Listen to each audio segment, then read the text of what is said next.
Ladies and gentlemen, the next session will commence in 5 minutes.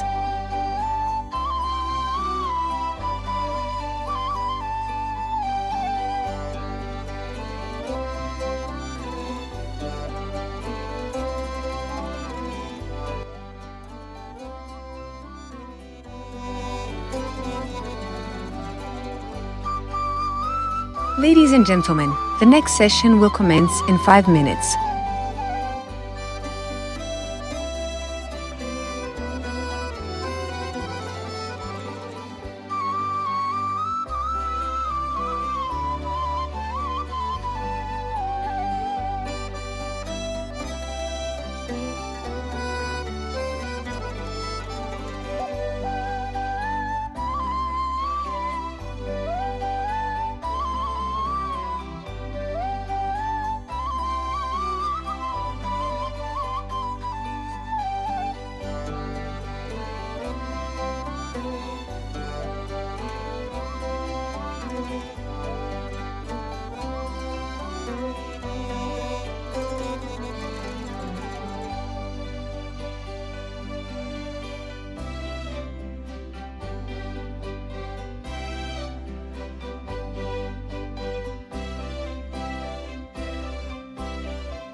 Ladies and gentlemen, please take your seats. The session is about to commence. Ladies and gentlemen, please take your seats. The session is about to commence.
Ladies and gentlemen, please take your seats. The session is about to commence.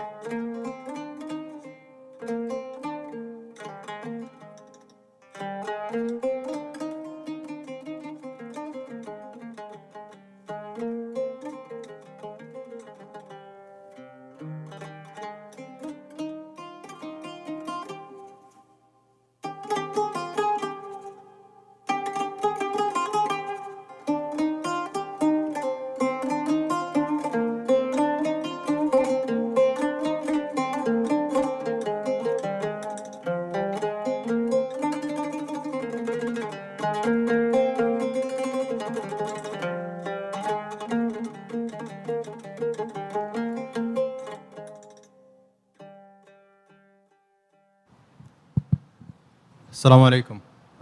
Hello, everyone. Thank you for coming to our session today. Session is going to be titled Accelerating the Achievement of SDG 6 and SDG 15 at the country level. This session brings together countries that have made significant progress towards these sustainable development goals. Please welcome with me Dr. Bergi.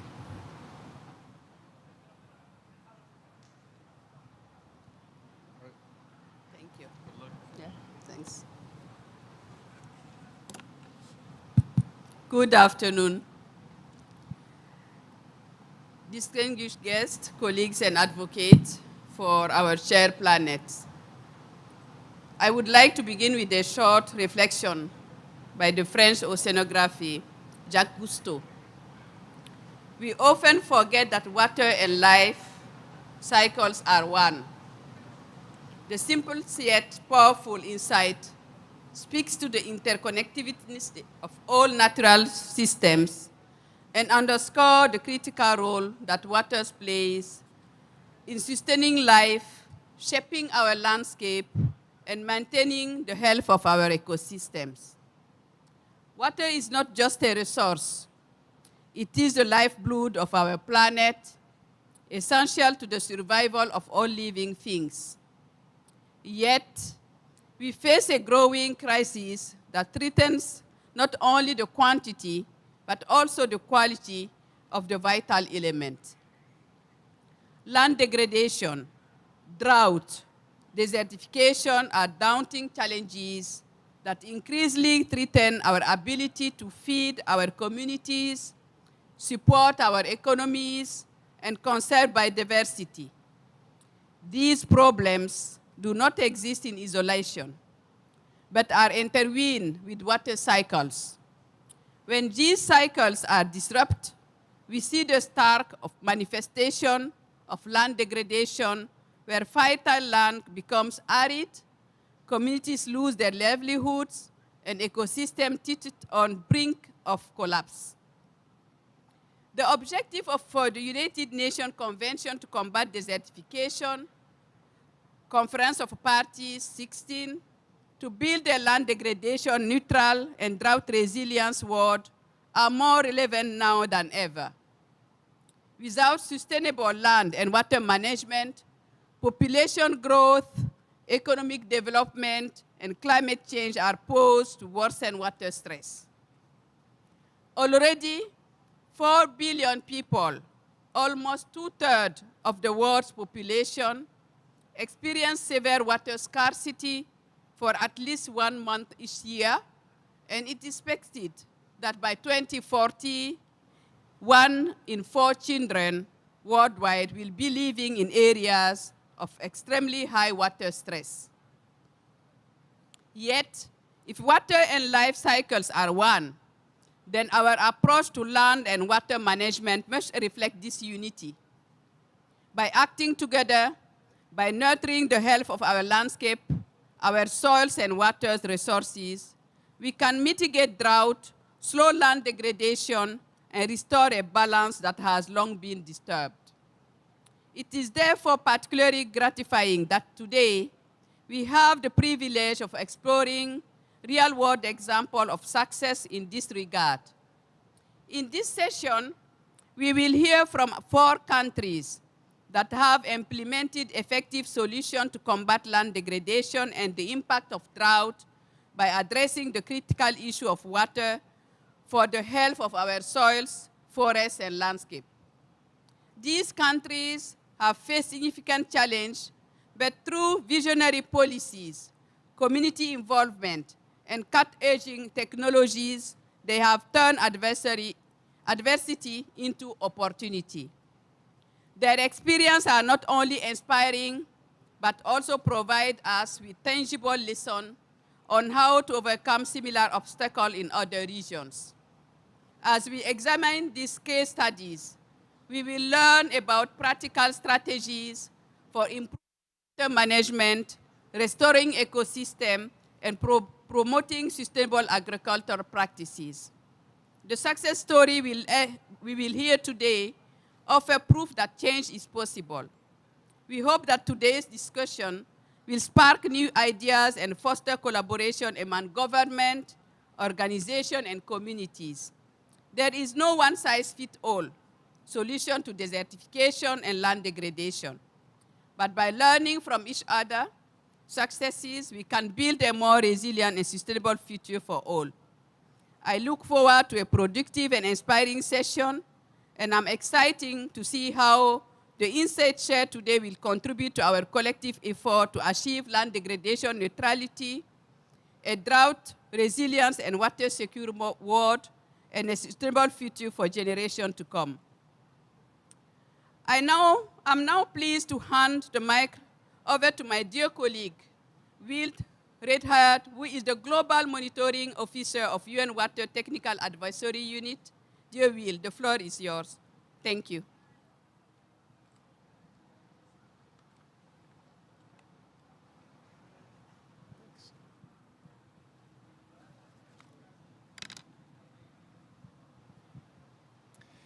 Thank you, Birgi, and good afternoon, ladies and gentlemen.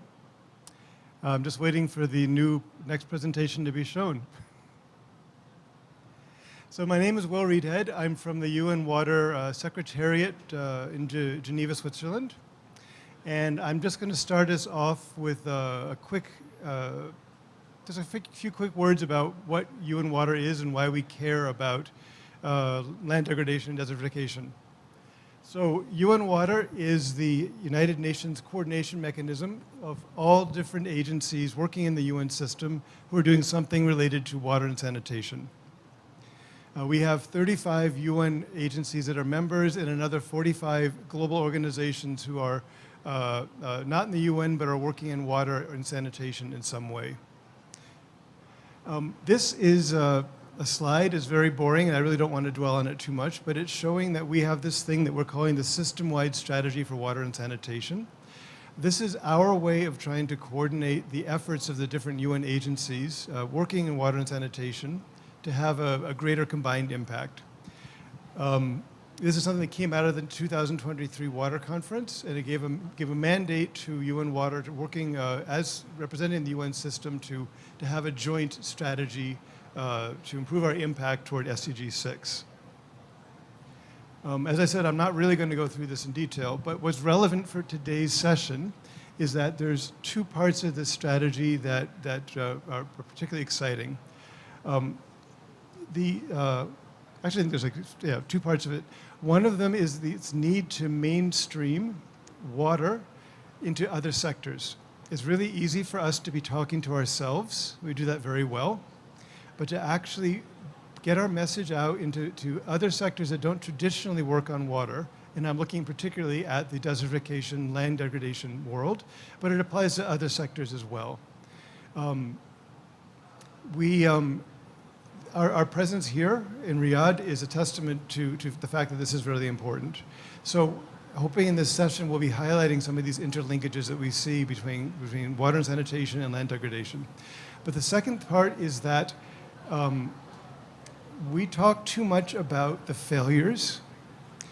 My day job is monitoring of SDG 6, so I'm leading the integrated monitoring initiative for SDG 6. And I can tell you that we're not on track.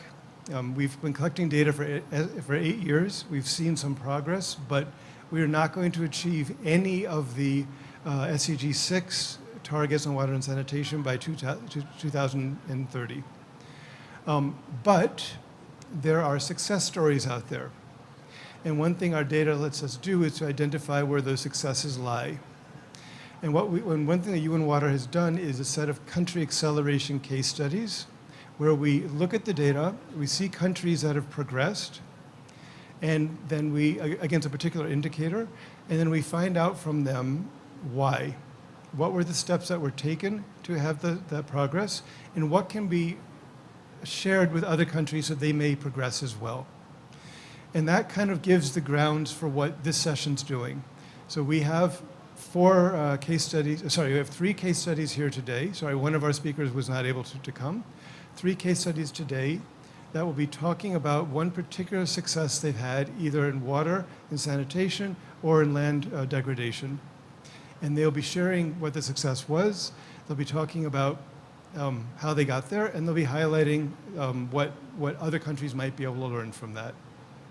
And really, that's the only message I want to give out here. I have other slides here that are highlighting the links between water and land degradation, but I really don't think we have the need to go through those. Okay, you can see them here, but what I've seen already in this conference is everyone knows what those linkages are.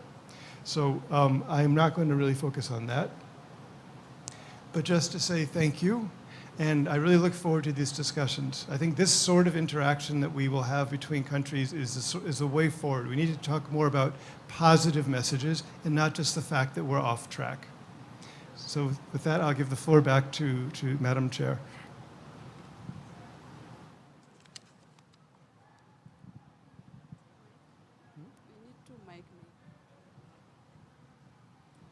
Thank you very much, Will, for these interlinkages. We know that these SDG 6 and SDG 15 are very interlinked. But interlinked in several ways, because without water, you cannot restore land.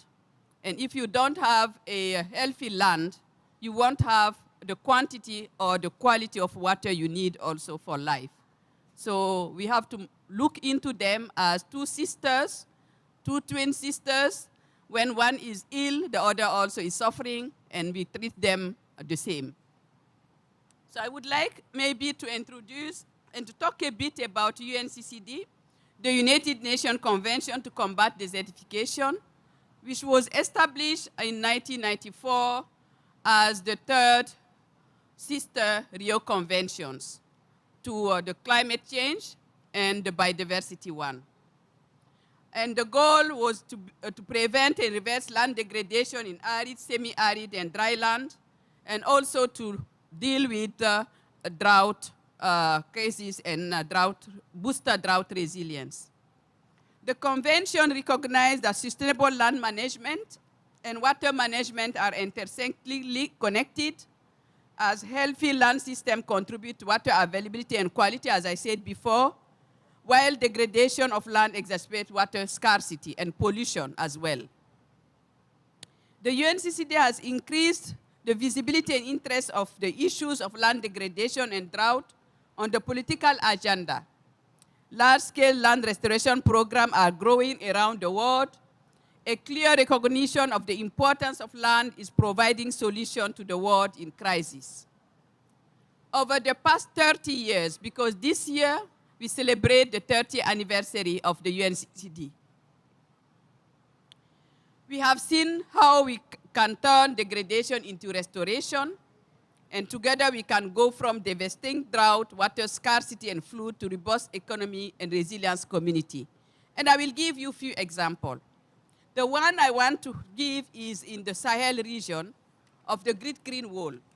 The Great Green Wall is an African initiative which has been for decades seriously by the head of state for all the continents, leaders, and 11 of them across the Sahel from Senegal to Eritrea came together to restore the degrading land of the Great Green Wall. But moving forward, they realized also that it's not only about planting trees, it's about a mosaic of development, taking into account what the community needs. Is it a socio-economic? Is it a value chain?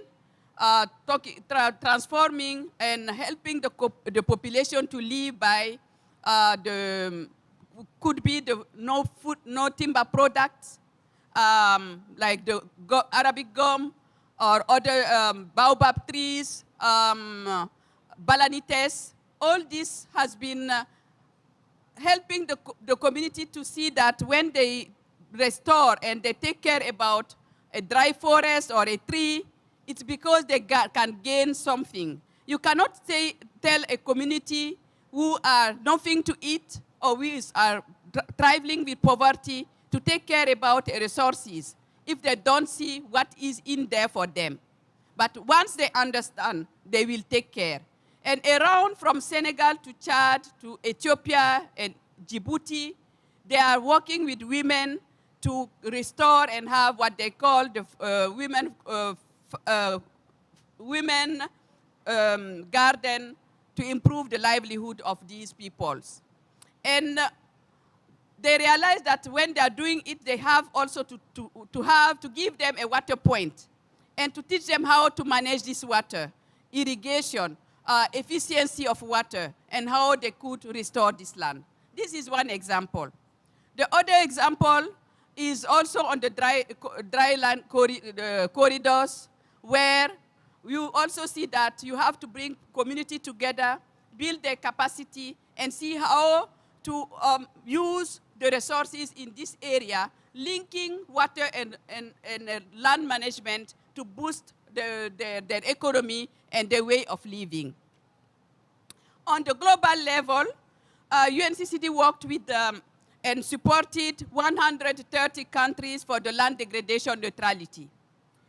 More than 100 countries have set their targets and the voluntary commitment by countries to restore 450 million hectares of degraded land. They do it when they look into the policies in a more integrated way, the policies and plans of land for water, and also the development plans. The drought, because drought also is one topic which the convention deals with. And through 2018, the drought initiative, UNCCD has supported countries in developing national drought plan. And to date, we have 70 countries that has taken these actions. Supported by capacity building through knowledge generation and sharing, such as the World Drought Atlas, which was launched during this COP, the Economic of Drought report, which also has been launched during COP16, and the Community of Learning and Practices on Drought Management. I will tell a bit about that. The Community of Learning and Practices, we see it as a tool. And this Community of Learning and Practices was set in 5 regions according to annexes of UNCCD. It's a platform where peer-to-peer learning is facilitated, where you can, for example, log in from Asia and ask Latin America about what are they doing in terms of drought, in terms of land degradation, and share best practices. Going further, the International Drought Resilience Alliance, which also is to advocate about drought resilience, has been launched by Senegal and Spain, and this also has grown from last COP climate COP in Sharm el-Sheikh to more than 40 countries joining. So seeing that, and this is not only about drought or about land degradation, UNCCD is part of UN Water. And as such, we are trying to build synergies to see how we can work together so that we look into land, we look into drought, because drought is just the absence of water. So it's an other corner which we have to look in. Future topic which UNCCD want to look is the sand and dust storm. It will be introduced today at the COW, the reason why I was struggling to come here.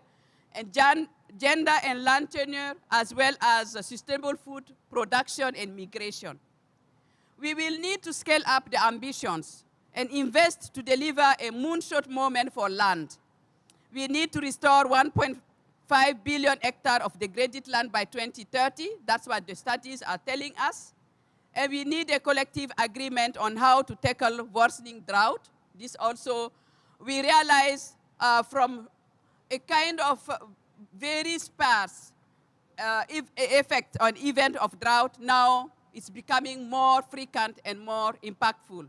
And we realize that no country is immune to that. We need to feed a growing population without converting more land or depleting our water resources. How are we doing that? We need to look into technology, we need to look into efficiency, and we need to look into how we restore and produce in the same land without expanding it. So we must deliver secure land right also to women in part of the world. So this is what we wanted really to share in a nutshell, and I am sure that with what has been set here at the COP16, thanks to the government of Kingdom of Saudi Arabia. We are really meeting there. When we are walking to come here, I was telling my colleague that if you arrive in this green zone, you don't want to go to the blue zone. It's so beautiful. It's so set to really provide an area where exchange can be done. And then I would like to introduce the moderator who will take us and help us share and dialogue with the countries. And I'm pleased to hand over the microphone to our moderator for today's event. Ms.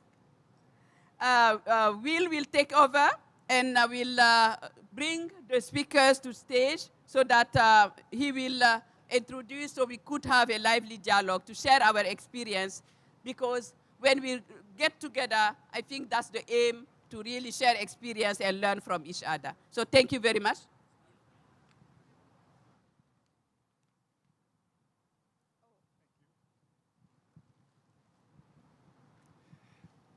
Thank you, folks. And actually, I want to thank everyone who managed to make it here at 3 o'clock today. There was a bit of a last-minute change to the agenda yesterday, as you hopefully heard. So I do thank you for bearing with us and coming here in the afternoon rather than the morning. And the other thing I just want to flag, for the first time you'll see this, we're going to be doing a presentation in 3 languages, because our presentation from our Moroccan colleague is in Arabic, but for technical reasons we couldn't have Arabic translation. So he's going to speak to us in French with an English translation. So this is going to be a good exercise for the brain. So now I would like to move on to the next portion of this session, which is the panel discussion.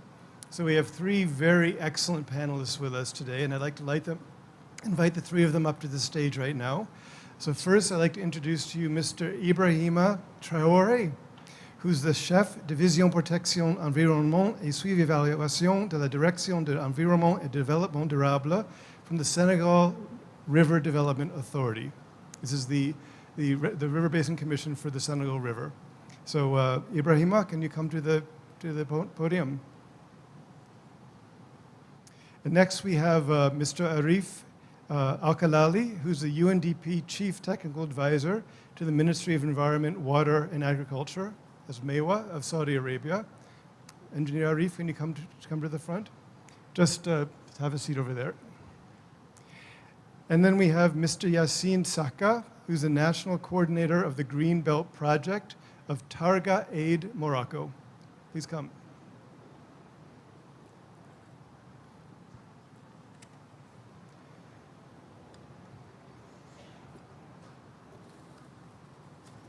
So each of these speakers will be making a presentation, either with slides or verbally, for about 10 minutes, talking about their case study of success and acceleration toward SDG 6 or SDG 15. And we've asked them to highlight, to give a little bit of explanation about what that success is, to describe how they achieved it, and describe what lessons they would take away from that. And the idea is that we can learn from their experience, either be inspired by it, or maybe if the situation is similar, we actually might implement some of the same actions.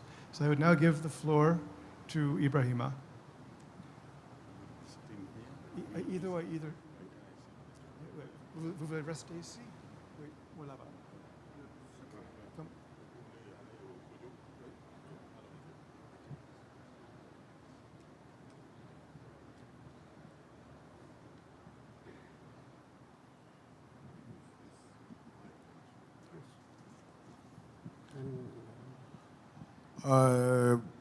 Bonsoir tout le monde. Je m'appelle Ibrahima Traoré. Je suis chef division protection environnement et suivi évaluation au niveau de l'OMVS. Good afternoon. My name is Ibrahim Traoré. I'm the head of the division at the Senegalese River Authority in Dakar. Je remercie de me donner l'opportunité en fait de permettre ici d'exposer le rôle de l'OMVS dans l'atteinte des objectifs des ODD, de l'ODD 6 et ODD 15 Thanks a lot for giving me the opportunity to explain here today the SDG 5 and SDG 16. ODD 6 et ODD 15. ODD 16 and 15. D'abord, qu'est-ce que c'est que l'OMVS? L'OMVS, c'est un organisme de bassin qui est là pour mettre en valeur le fleuve Sénégal. Depuis les années 1972, l'OMVS a été créé par 3 États, le Mali, la Mauritanie et le Sénégal, et est joint en 2006 par la Guinée. OMVS is an intergovernmental organization between Senegal, Mali, Mauritania, and later on Guinea. And then the main objective of this intergovernmental organization is to work on the Senegalese river so that to benefit its population. Sa mission, c'est l'atteinte de l'autosuffisance alimentaire pour les populations du bassin. C'est la production hydroélectrique et en fait, c'est permettre la navigation sur le fleuve. Ce sont là quelques objectifs. Et l'objectif qui a en lien avec cet atelier, c'est en fait l'accès à l'eau potable avec la régularisation par les barrages. So the main objective of this organization is to reach food reliance, to be able to use the river to navigate, and also to prepare access to water, potable water, to the populations. Donc, l'OMVS est créé dans les conditions de sécheresse. Parce que là, en 1972, il y avait une grande sécheresse au niveau des pays sahéliens, notamment le Sénégal, le Mali et la Mauritanie ont connu une sécheresse sévère. Et c'est ce qui a poussé les dirigeants de ce moment à créer l'OMVS. Et c'est en fait l'aménagement des 2 barrages, Manantali et le barrage de Diamant, ont régularisé l'eau, qui a permis aux populations du bassin et les populations hors bassin d'accéder à l'eau potable, qui est l'objectif ODD 6. If one remembers, OMVS was established in the 70s. There was a huge drought which was threatening so many countries, mainly Senegal, Mali, and Mauritania. And then from that date, they came together and then they established OMVS so that they could draw many opportunities or benefit from the river. Donc, vous avez des villes secondaires au niveau du bassin du Sénégal qui sont Caille, qui sont Saint-Louis et qui sont Rosso en Mauritanie, qui sont alimentées aujourd'hui grâce au système régulé par les 2 barrages. Et hors du bassin, vous avez la ville de Nouakchott, la capitale de la Mauritanie, qui est alimentée à 100% par le fleuve Sénégal grâce aux 2 barrages. Et aussi, vous avez la ville de Dakar qui est alimentée par l'eau potable à 60% grâce au système des 2 barrages Manantali et Diamant qui permettent de réguler pendant toute l'année l'eau du fleuve. Thanks to the dams which has been built along the river of Senegal, certain cities like Dakar, which is getting water supply, 40% is the water supply is coming from those dams. And then Mauritania, for instance, the city of Nouakchott is getting water 100% from this river, the dams which have been built on the river. And there are also secondary cities like Kai, like other cities in Senegal, Mali, and elsewhere, which depend on the water supply from these dams. Au-delà de ça, je sais que l'OMVS, l'aménagement des barrages, des grands travaux, impacte aussi à amener un changement de l'environnement, notamment l'avènement des maladies hydriques. Le fait de stagner l'eau a amené certaines maladies hydriques, telles que la bilharziose. Building dam is very essential, but it has some impact, socio-economic impact. So we are facing now some disease which are water related. So the organization has also to deal with that effect, that impact. Donc, avec nos partenaires financiers, il y a eu 3 programmes. Le GEF, le programme vert. Il y a eu le PGIR, qui est un programme de gestion intégrée des ressources en eau. PGIR 1, PGIR 2.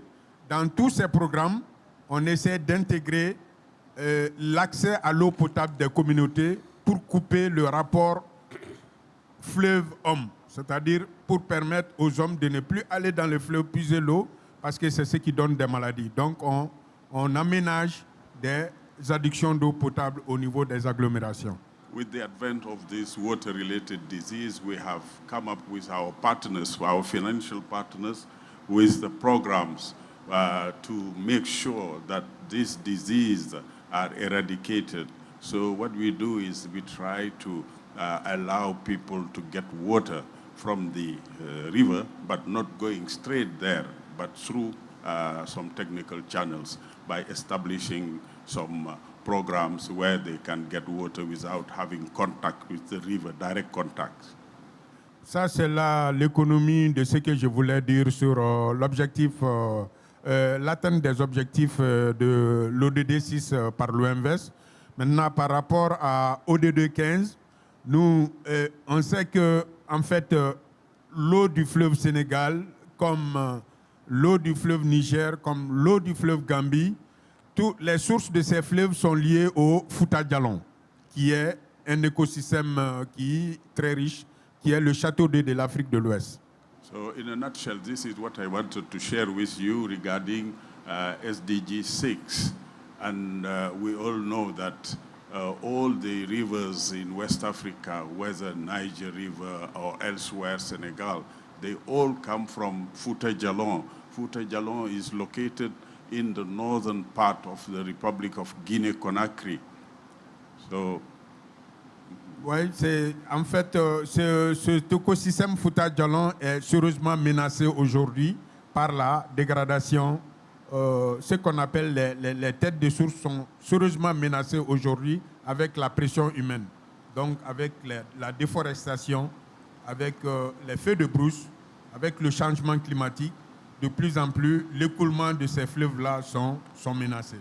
So what's happening is that Fouta Djallon itself is threatened by man-made problems, such wood cutting, deforestation, and so other things, and then bushfire. So we have to now tackle that problem itself, because water coming from Fouta Djallon is now trickling.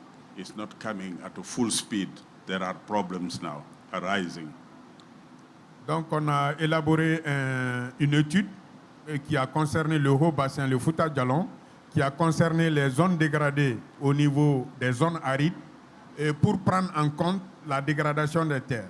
Au niveau du haut bassin, c'est le traitement des têtes de source pour un peu amoindrir la pression des populations sur l'écosystème, notamment en développant l'agriculture intensive dans les bas-fonds, afin de faire descendre les populations des coteaux, c'est-à-dire les flancs de collines, et les faire descendre dans les bas-fonds, aménagés pour faire l'agriculture intensive. Et au niveau des zones arides, on a pratiquement fait des programmes de reboisement intensif pour récupérer des terres au niveau du Mali et du Sénégal. So what we do is that since we are faced with that type of problem, we have to go through holistic treatment. What do is that we try to replant trees because most of them have been cut off, and also we're trying to ease the population pressure. What we do is that we ask them to move further down and then start planting areas or dealing in agriculture in those areas which were not being used for several years or decades. So we are doing that with our partners, and we really know that this is the best approach for the time being. Et un dernier point, c'est par rapport à l'aspect qualité eau. Donc nous avons en fait des affluents qui sont très menacés aujourd'hui par ce qu'on appelle l'orpaillage. L'orpaillage impacte sérieusement un des affluents du Sénégal qui est en fait la Falémé. Et on est en train de chercher des financements pour un peu préserver la qualité de l'eau en essayant de mettre en œuvre les plans d'action concernant la pratique négative de l'orpaillage sur l'un de nos affluents. Je crois que c'est ça le dernier volet par rapport à l'accès de l'eau potable aux populations. Last but not least, we're having problem also with illegal gold digging. So what we do is we try to create awareness and also to push people because what is happening is that the affluent of Senegal, like Falémé, is threatened. And then if things go like that without any change, we will end up having water pollution, and we need to have water quality. So this is where we are trying to find donors and also partners, financial partners. Je crois que c'est là l'économie de ce que j'avais à dire. Je vous remercie sincèrement de votre aimable attention. This is in a nutshell what I wanted to share with you. I thank you for your understanding and your attention. Thank you very much. Thank you for your attention.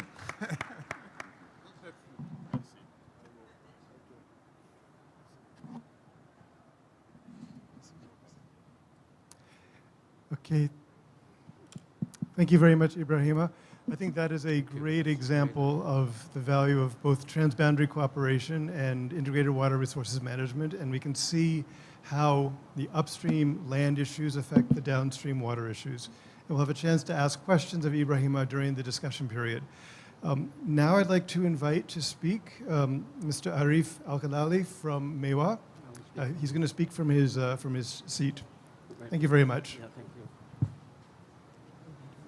Where is the remote?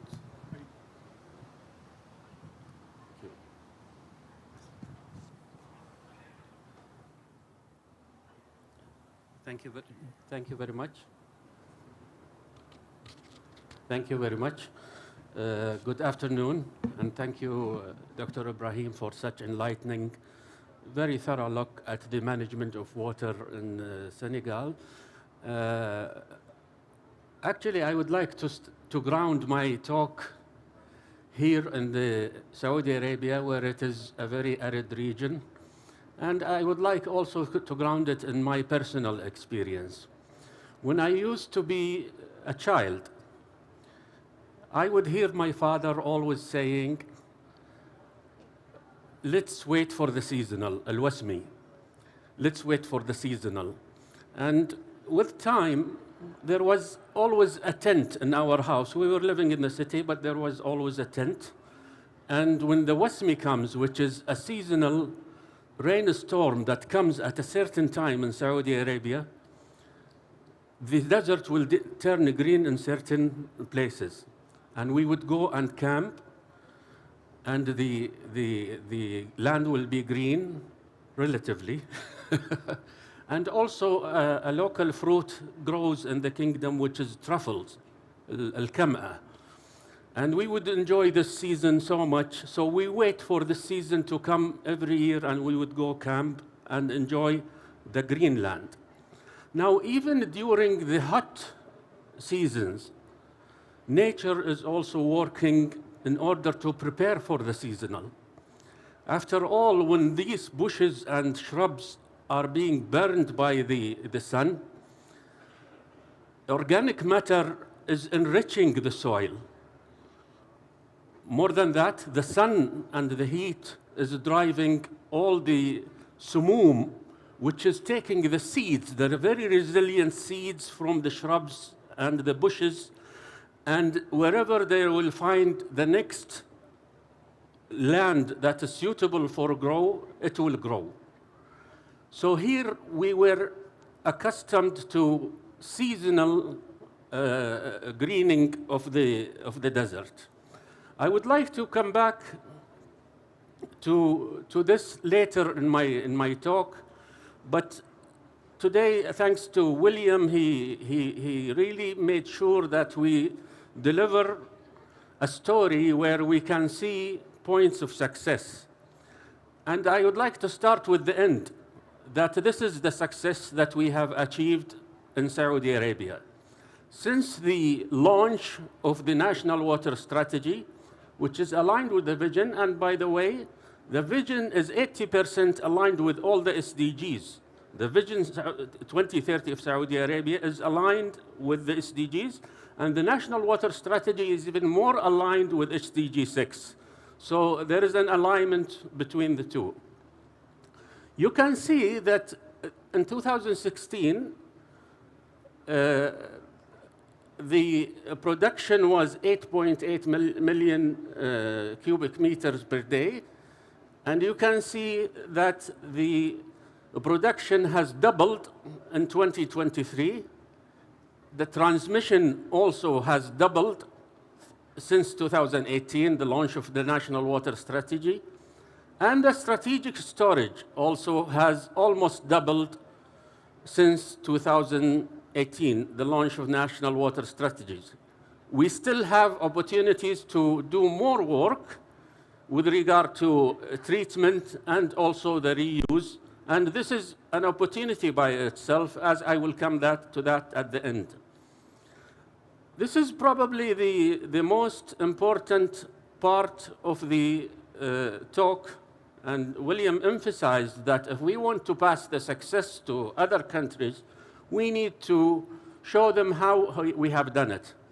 One thing I would like to highlight here is that this process that you see in all these steps, in our lives, we do it in a split of seconds. If we want to send our kids to a school, we think of the whole sequence very quickly.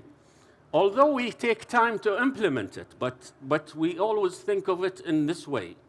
So first, what we did, starting from one, we reviewed the strategic national goals. And I trust that every country has some short-term and long-term goals. And you need, if you are working with water, water is in everything. So you need to align your water management objectives with the national objectives. And that's what was done as a first step. The second is once we have the objective, and in these objectives, you will see that the other sectoral players, they have goals.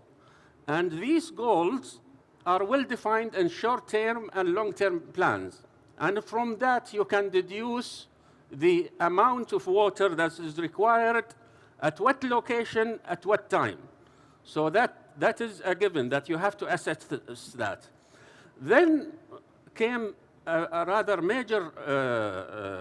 major step, which is assessing the water resources. And water resources in Saudi Arabia combines groundwater, that is fossil water, that is non-renewable, and also it includes surface water that is renewable in some parts of the kingdom. And also, and this is key to our success here in the kingdom, is technology where we produce the largest amount of desalinated water in the world. And that's what makes this city flourish as you see it, while probably you have taken tours around, and you can see this is basically a city in the middle of the desert, and you can see how it is flourishing, and also the greening that is going on in the streets. Now we go to a very important point, which is sectoral, assess existing sector enablers. One of the key things is not to deal with water in a fragmented way. As a country evolves, there will be different parties working with water. And this is what happened in our case. We were managing water as per need. Here is a city, establish the sources and establish the network and supply water. So this was done as need and regional. It is sort of regional, and it was also fragmented institutionally. So this we have assessed, and we found it not in a good situation at all. And this was transparent, and you can see it in the National Water Strategy. Now, now that you have collected all of this data, we need to go and synthesize where we want to go and where you are right now, and synthesize how you would like to arrive at that goal. Of course, there is a linkage between 1 and 6, and in 6, you develop the vision and the mission. Now, now that you have developed a vision and objectives, you need to articulate the strategy. The strategy is the pathway you want to follow in order to achieve the objectives. Number 8 is key, because if you have the sector working as is before the strategy, you will have a lot of overlaps in roles, miscoordination, and most importantly, that the sector will not be financially efficient. There will be a lot of money being spent redundantly. This is one thing. The other thing, the recovery of the cost will not be as efficient as if it is the financial interlinkages are defined between the sector stakeholders. And 9 is develop economic projections. And in this case, this strategy came with the Vision 2030. And this is very critical. You are moving from an oil-based economy into a diversified-based economy, lifting the weight from the oil-based economy. And this is key, that you develop cost recovery for the water sector itself. One of the key points is that since we are relying a lot about the water desalination, is to reduce the cost of desalination so that you can invite the private sector to take part in the water sector itself and give it long-term investment opportunities using accreditation from the Ministry of Finance, which is done here in Saudi Arabia through the Saudi Water Partnership Company. Of course, the Saudi National Water Strategy, it has 10 programs, and these 10 programs, I'll tell you that it is not a book on the shelf. It is being monitored with specific KPIs, reviewed, and demonstrated or reported to the highest level of authority in the kingdom. And here I would like to assert the key role of the political will. And the political will here is beyond doubt is very strong, since we are facing these problems since thousands of years. So this political will is there, and it is very supportive to the National Water Strategy. And then comes the stakeholder engagement with it, which is key. In this process, we have taken all the stakeholders you can imagine. It's not water, it's energy, food, all you can imagine. All the sectors were involved in the creation and the implementation of the National Water Strategy. And this is why you have seen the quite good numbering at the beginning of why we doubled so much in order to provide fresh water for the urban areas. I would like to emphasize, and this is for 6.4.2, which is the saving the natural resources. We have that, the previous part was for delivering the drinking water, drinking water to urban areas, but this is what we are doing To protect resources, we are installing meters in thousands, tens of thousands of farms, and also we are monitoring the drilling rigs all over the kingdom. These are the 10 programs that we are executing right now. In order to save time, I will not go through them, but the National Water Strategy is available online. And the lessons and recommendations are listed here. Stakeholder engagement and define roles and policy, incentivize innovation, water sector restructuring, establishing entities for major roles, and monitor and report. One umbrella. One case here in Saudi Arabia is that we have one umbrella for the water sector, develop committees to execute plans, reassess periodically, and practice transparency. Thank you very much for your listening.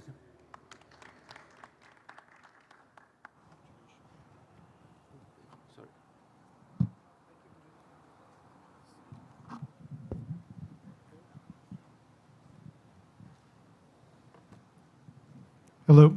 It's good we have many of these. Thank you, Engineer Arif. That was really interesting. And it is so important for countries to have a sound water strategy. And I note that point about the umbrella organization, because I know that the kingdom relatively recently reorganized the ministries so that all the water falls in under one umbrella. And I think that coordination, that integration role is quite key, and it actually brings us back to the interlinkage between water and sanitation and land degradation, which also falls under the same ministry. Right. So I would now like to give the floor to the last speaker, who's Mr. Yassine Saka from Morocco, and he's going to tell us about the Green Belt project. Thank you. Merci.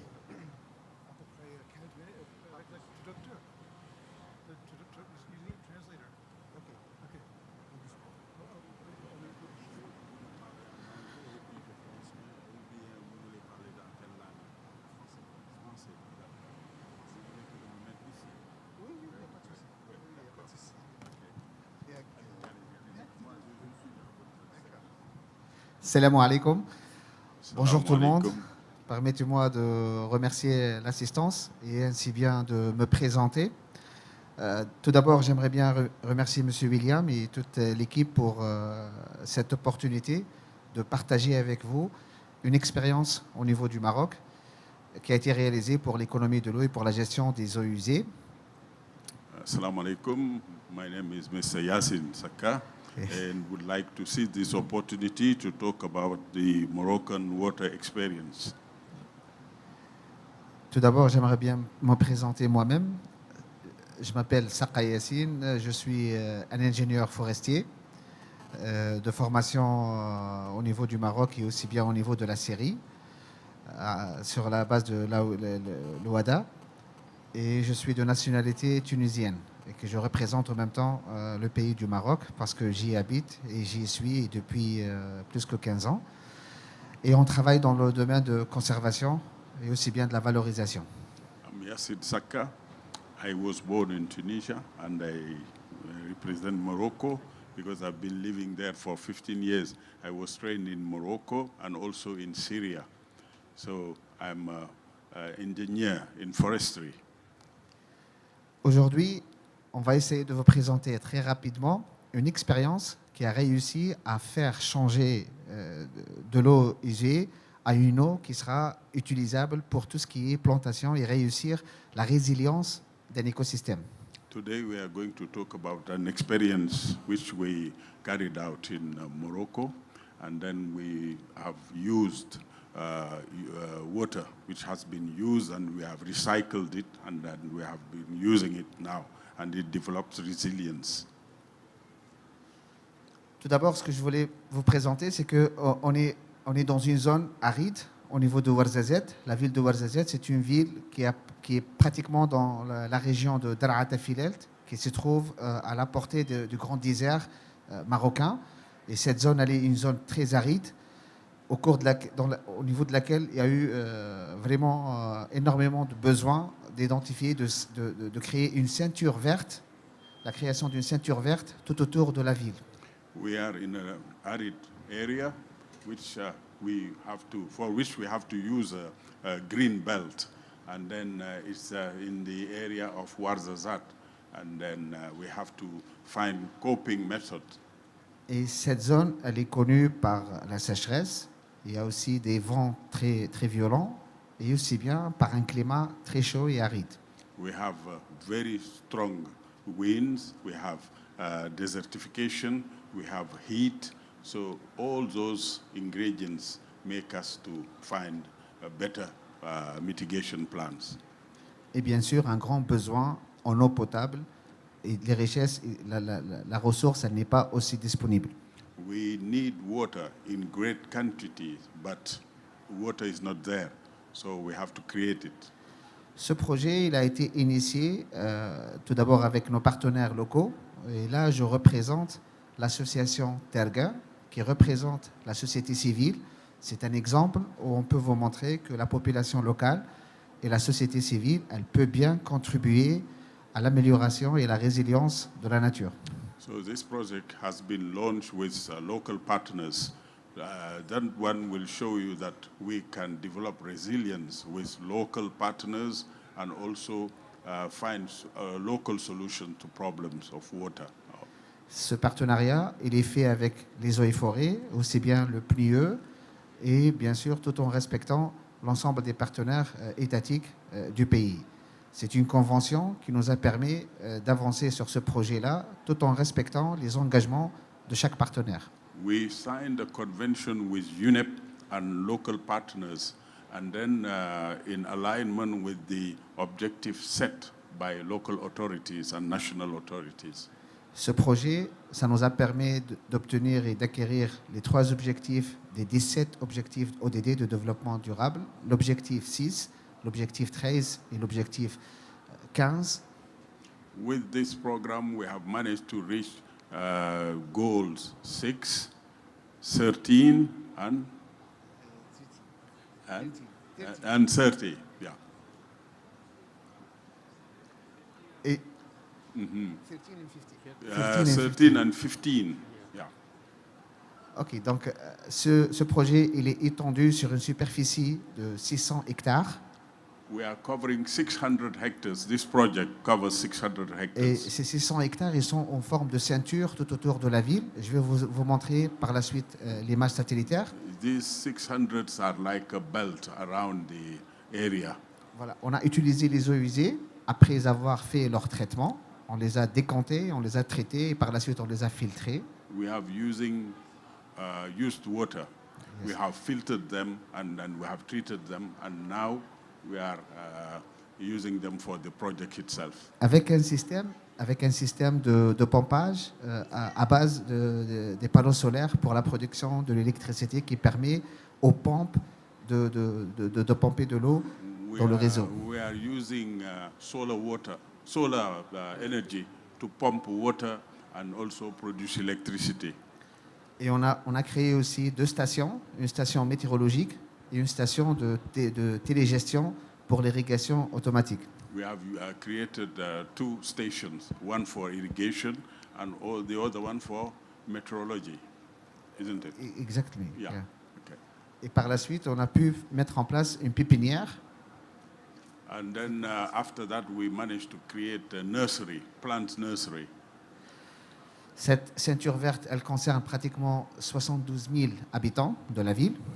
This green belt involves 72,000 people living in this area. Et que ce projet, il avait un coût total, global, pratiquement 660 000 euros. This project has a cost of 660,000 euros. Et bien sûr, ce montant, ce coût-là, il a été partagé à travers les partenaires. This cost has been shared among partners. Alors, je vais essayer de vous présenter la localisation géographique à travers ces images-là. La zone de Ouarzazate, comme vous le voyez sur l'écran, c'est une partie de la région de Darata Filelt. Là, ce que vous avez dans l'écran juste en haut, ce qui est encerclé en bleu, c'est la station. What we see over there is the station itself, and then the area itself is a form of belt. Et que au niveau de cette ceinture-là, on a installé dans la partie aride l'ensemble des plantations. On a planté pratiquement plus de 6 millions d'arbres. We have planted over 6 million trees in this area. Des arbres forestiers, Right? principalement l'eucalyptus, We have been using eucalyptus trees to plant, acacia, acacia, atriplex, atriplex, oui, multitude forestière. yeah, all these varieties. Exactement. Et par la suite, vous pouvez voir la situation lorsque, avant l'installation de système d'irrigation et après l'installation. So you can see the situation before the establishment of the irrigation system and after the irrigation system was established.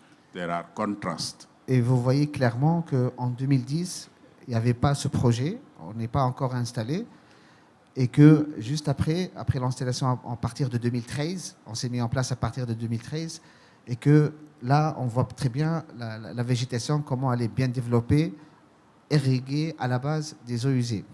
In 2010, there was nothing. It was barren land. And from 2013, we started. And now this is what you see in 2024 with the water which has been reused. Ici, on est face à deux diachroniques, vue aérienne, et pour vous montrer les bassins et le développement des panneaux photovoltaïques au niveau du site en 2024, et aussi bien pour mettre en œuvre toute cette activité-là et qui a permis de stabiliser la population, de créer des... So from 2010, you see, it's barren land, and then from 2024, you see the basin and the greeneries and everything which has been done so far. And then the end was to stabilize the population, to make them stay on their site. Ça permet aussi de créer des activités génératrices de revenus pour la population locale. We have also managed to find or start income-generating activities in the area. Ça permet aussi de créer un microclimat au niveau de la ville. We have also managed to create a microclimate inside the city. Et ça permet de diminuer le risque des grands vents et de l'ensablement. Cet ensablement-là qui cause la désertification des terres arables, qui cause la désertification des terres agricoles. By doing so, we have managed to create an ecosystem which could fight this desertification and also these winds bringing sand and impacting on the progress of desertification. Là, je me permets rapidement, ce sont les différentes installations qui sont juste à côté des panneaux voltaïques et aussi bien des motopompes. I want to show you a few equipments which are near the solar plant, solar equipments. En gros, je vais essayer de résumer. En 2013, la province elle a pu créer un bassin de 5000 mètres cubes. I just want to summarize. In 2013, we managed to create a basin of 5,000 cubic meters. Et il a été destiné spécialement pour l'irrigation. This basin was meant for irrigation, especially. Et au départ, elle a demandé de creuser 3 grands puits pour récupérer de l'eau. We started by digging 3 large wells to get water from them. Et à partir des moteurs qui fonctionnent en carburant, à fuel. And then we were using engine, petrol.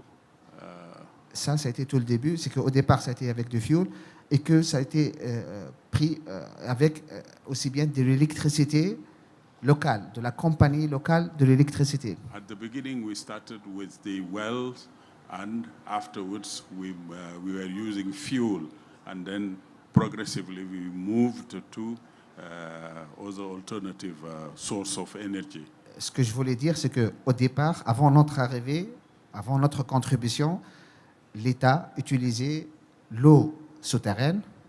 Before we started the project, the government was using water from the wells.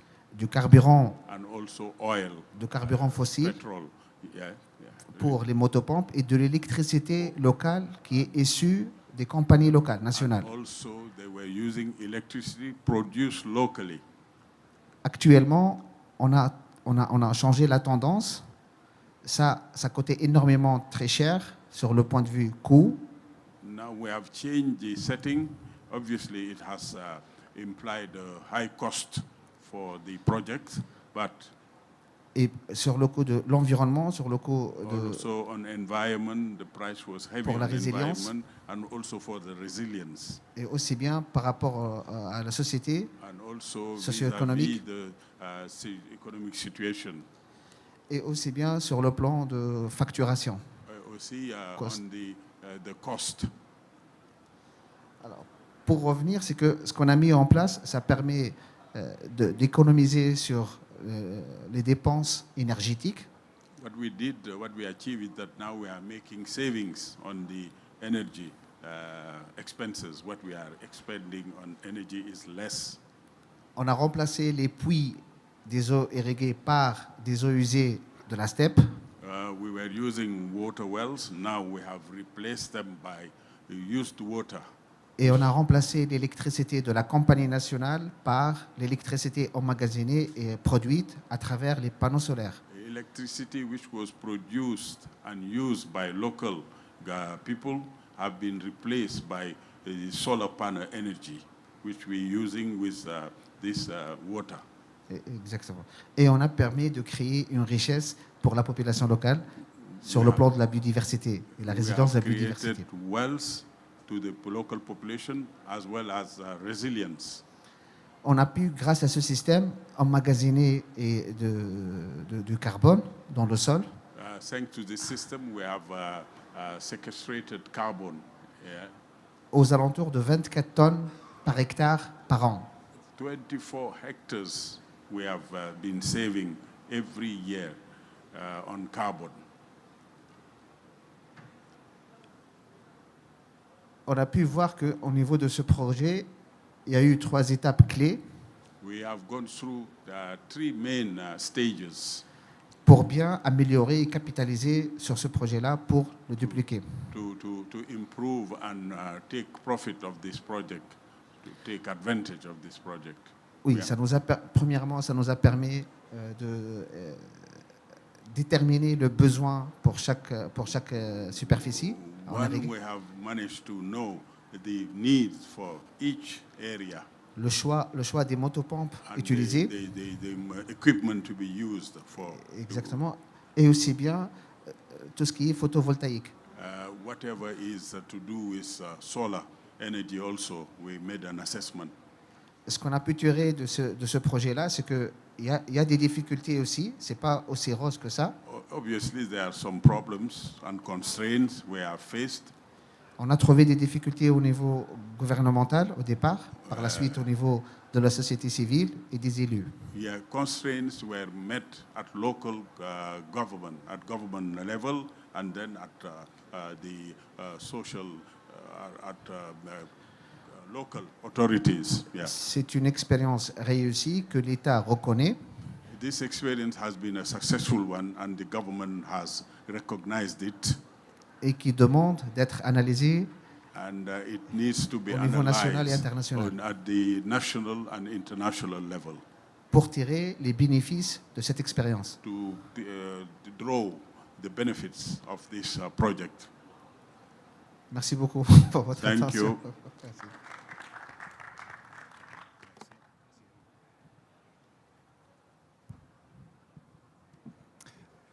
Thank you so much, Yassine. So I think that we saw from the Senegal example, an example of integrating land degradation, land issues with water issues at a basin scale. And now we've seen some similar examples at a smaller, more local scale of integrating land and water, but also energy issues, which is also quite interesting. So we have, if I'm generous, we have about 16 minutes left until the next group comes on this stage. I'm going to steal the last 8 minutes because I want them. I'm going to go ahead. I would like to ask one question to each of the panelists. And so you have maybe 2 minutes each to respond to my question. Okay, the first question is for Saudi Arabia. So last night I had the pleasure of hearing Engineer Arif speaking more about the experiences in Saudi Arabia.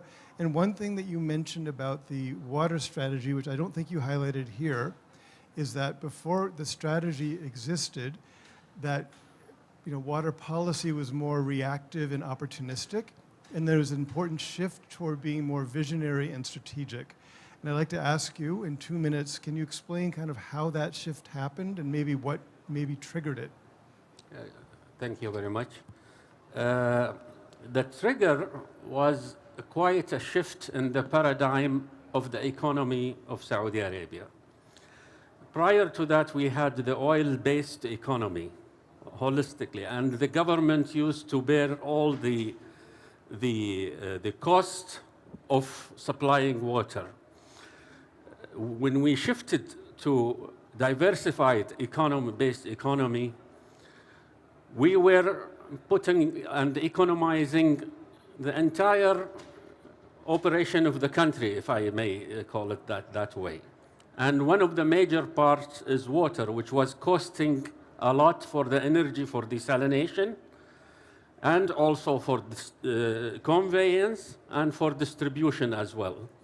So we needed a model, an economic model, in order to move this into a more economically viable choice. And that came through the National Water Strategy, which identified one of its main objectives is economic sustainability. And that was, there was a lot of work that was done by the economists in that regard, putting all together, this is beyond the National Water Strategy, studying methodically all the components of the objectives. And so with the Vision 2030 and beyond came this shift in the economic targets. And to this, the new model took place with the emplacement of what we call the National Water Partnership Company, which buys the water from their sources and sells it to the services and the distribution. And this company is accredited from the Ministry of Finance, which is high credit. And the terms of investment for the investors is long-term, 20 and 25 years, so that in water, the profit is not as fast as other sectors, so that they can work in a way that is more profitable to them. So that's what shifted the paradigm from vision, from reactive to vision-based protocol. Thanks. Thank you. That's very interesting, and I'm glad to hear that they were thinking about the long-term economic aspects of this. Okay, my next question is for Senegal. So I know that one of the operational principles of good transboundary cooperation is the regular sharing of data across riparian states, and I know that you're doing this in the Senegal River in the authority. Can you tell me how that data sharing is done, and what mechanisms there are, how often it's done, and how that data are linked to policymaking?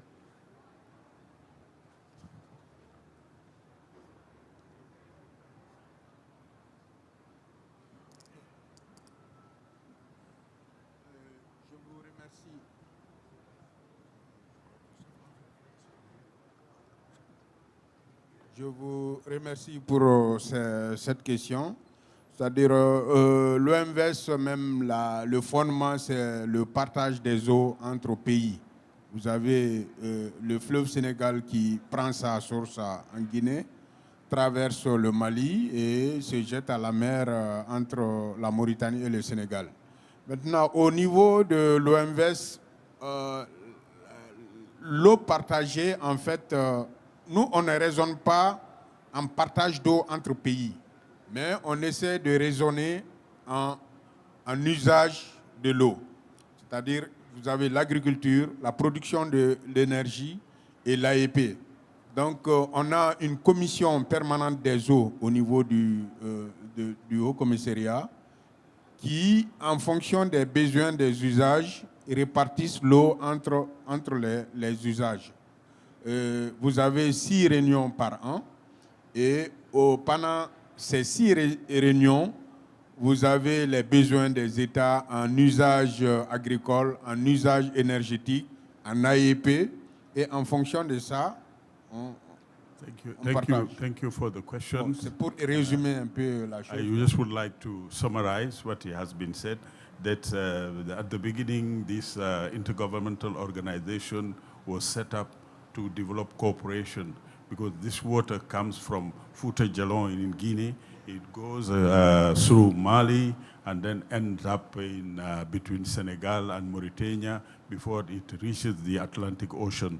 So we meet 6 times a year, and then we draw policies for water distribution, water usage, and so on. So this is, in a nutshell, what he has been saying. Un dernier point, c'est-à-dire l'eau est là en cas de... C'est de l'eau pour tous les usages. Aucun usage ne prime sur l'autre. Mais en cas de rareté, c'est l'accès à l'eau potable, c'est-à-dire l'eau domestique qui est prioritaire. Sinon, tous les usages s'équivalent. Water resources is there for multi-usage. We use it for irrigation, we use it for drinking, we use it for agriculture. But in case there is a crisis or a tension or a shortage, we will resort to using it for people's need first. Voilà, c'est ce que je voulais dire en dernier mot. This is what I wanted to say following your question. Thank you. Thank you. And I know that the Senegal River is one of the better examples of river basin cooperation. And Senegal, of course, has recently joined the Water Convention a few years ago, the first African country to do so. And then for my final question, it goes to Morocco. So Yassine, you were describing a really exciting project with lots of positive impacts. If I recall, it was covering 600 hectares and 72,000 inhabitants, right? Are there any plans by the Moroccan government to scale this up and replicate this in other parts of the country? And if so, what is your advice on the economic feasibility of this? Because right now this was supported by donor funds, but this would have to come from the government ultimately or pay for itself. So any plans to scale up, and what is the economic side of that? Après la traduction, tu peux me traduire, oui. Tu veux me traduire en français? En français, en français. Oui, oui, tu peux poser la question en français. Oui, oui. Parce que vous avez dit que vous avez un projet de 600 000 qui a coûté 600 quelques euros. Maintenant, qu'est-ce que vous comptez faire? Vous voulez aller au-delà, vous voulez grandir, et si tel est le cas, qu'est-ce que vous comptez faire? Merci beaucoup, M. William, pour cette question. À vrai dire, on ne voulait pas grandir pour grandir. L'idée, c'est qu'on voit bien le potentiel qui existe au niveau des villes marocaines. Thank you for your question. Thank you for your question. I just would like to tell you that we just did not want to grow for the sake of getting bigger, but we have seen the needs at the local level. So that will make us seek to get bigger. Ce projet, ça a permis de nous clarifier, de nous faire une démonstration par rapport au potentiel qui existe dans les villes urbaines, comme production d'eau usée, qu'on peut la réutiliser d'une manière bénéfique. This project has allowed us to see the opportunities offered to us in the local setting to recuperate, to get the water and recycle it, and then produce electricity also. L'idée, bien sûr, c'est de la dupliquer au maximum, sauf que toujours en ayant optimisé pour le coût et pour le coût de revient de la production et de coût de revient pour la mobilisation, surtout de l'électricité. Obviously, we're trying to make it, to duplicate it, but we have to minimize cost. This is the main thing to do, so that people could end up having cheaper electricity. On devrait en principe travailler davantage sur le stockage de l'électricité là où on trouve un vrai problème par rapport aux batteries. Jusqu'à maintenant, le projet permet d'irriguer que pendant la journée et ça c'est un vrai défi. We have problem of storage. The solar electricity we're producing, we're facing constraint because the output is not very high, and also we need to storage it for reusing it. Et on aimerait bien aussi tenter la main pour travailler avec d'autres partenaires au niveau pays qu'au niveau région et au niveau aussi international pour mettre en œuvre des stratégies qui permettent à la fois la résilience et aussi bien la conservation de la biodiversité et de l'eau. Obviously, we are looking for partners at local, regional, national, and international level because we want to develop the storage facility for electricity, and also we want to make this project duplicate for the benefit of people for water use. Actuellement, le projet il est en train d'être évalué pour qu'il soit une solution fondée sur la nature. For the time being, the project is being assessed so that we can use it as alternative to other solutions because it will be geared towards nature. Avec cette évaluation, si on réussit à l'avoir de la part de l'UICN, on aura beaucoup plus d'opportunités avec ce label SFN, NBAs, pour bien attirer d'autres fonds et récupérer aussi d'autres partenaires. IUCN is is assessing the project. If we manage to get through, we'll have more opportunities and more partners to move forward. Merci beaucoup. Thank you. Thank you very much. Thanks. And UN Water works closely with IUCN, so we'll put in a good word for you. So we have 3 minutes left. The organizers are looking at me. I just see we have one question from we have a couple of questions from the floor. Can I ask?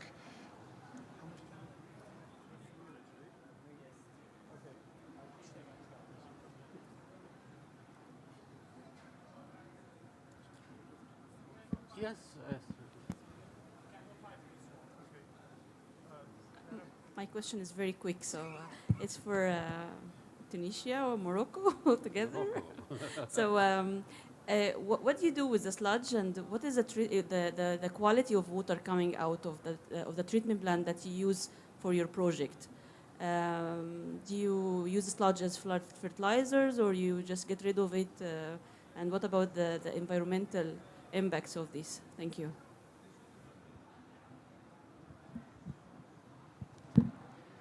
Thank you very much. Good question. C'est une très très bonne question. Alors, par rapport à la boue, au sédiment, ce qui reste, nous, on fait un filtrage. On a pu identifier, en premier temps, faire passer de l'eau usée dans la conduite pour le système d'irrigation. Ça constituait un grand problème technique. Et on a pu développer un filtre en tambour qui permettra de faire arrêter tout ce qui est sédiment solide et de réduire surtout les algues. Avec cette boue-là, elle a été utilisée et réutilisée encore une fois par les agriculteurs environnants lorsqu'elle est desséchée pour utiliser en tant qu'amendement fumier. Using the sludge, we just filter it first. After filtering it, and then we use it for agriculture because we have problems. We tried at first to use the sludge as a raw material, but we face problems. So we have to filter it, and then after filtering it, we use it second.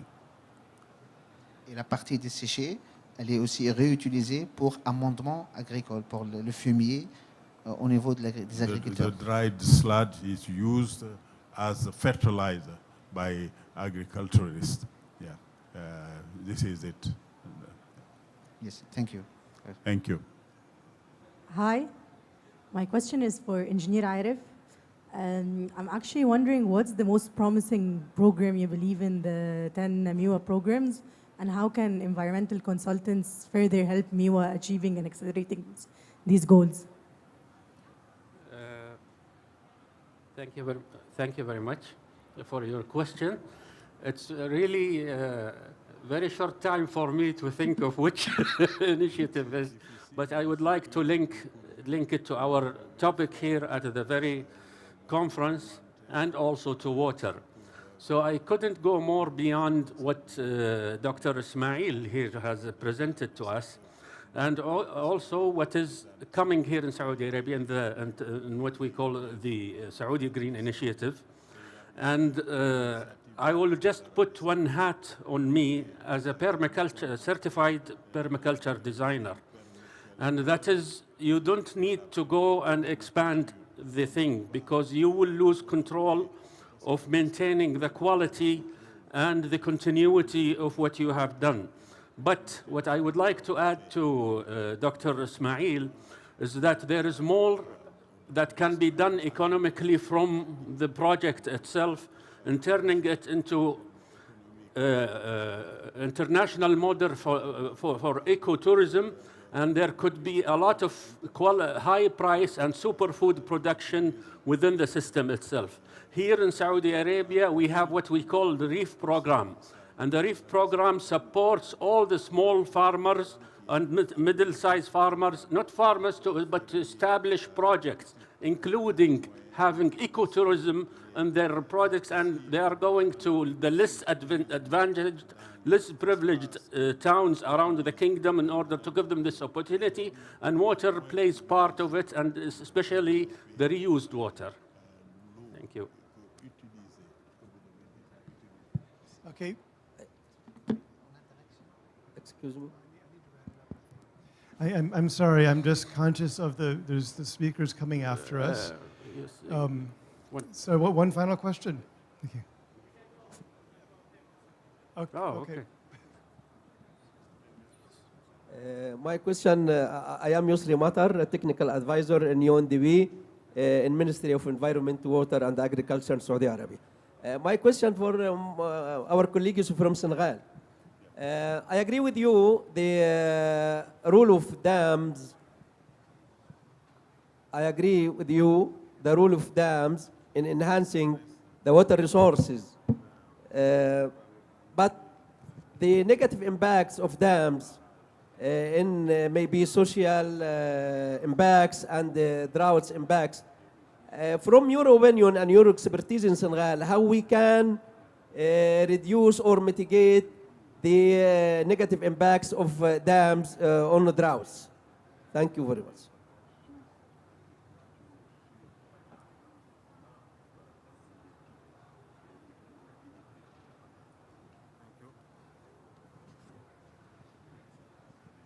Ça, c'est pour le journaliste là. Je vous remercie pour cette question très pertinente. L'OMVS, on a bien dit que depuis en fait, sa création, c'est mettre en valeur le fleuve Sénégal. À travers, comment mettre en valeur un fleuve, c'est il faut obligatoirement faire des ouvrages, retenir l'eau. Donc, on a deux ouvrages majeurs, Manantali et Djama. Djama et Manantali permettent de réguler le fleuve.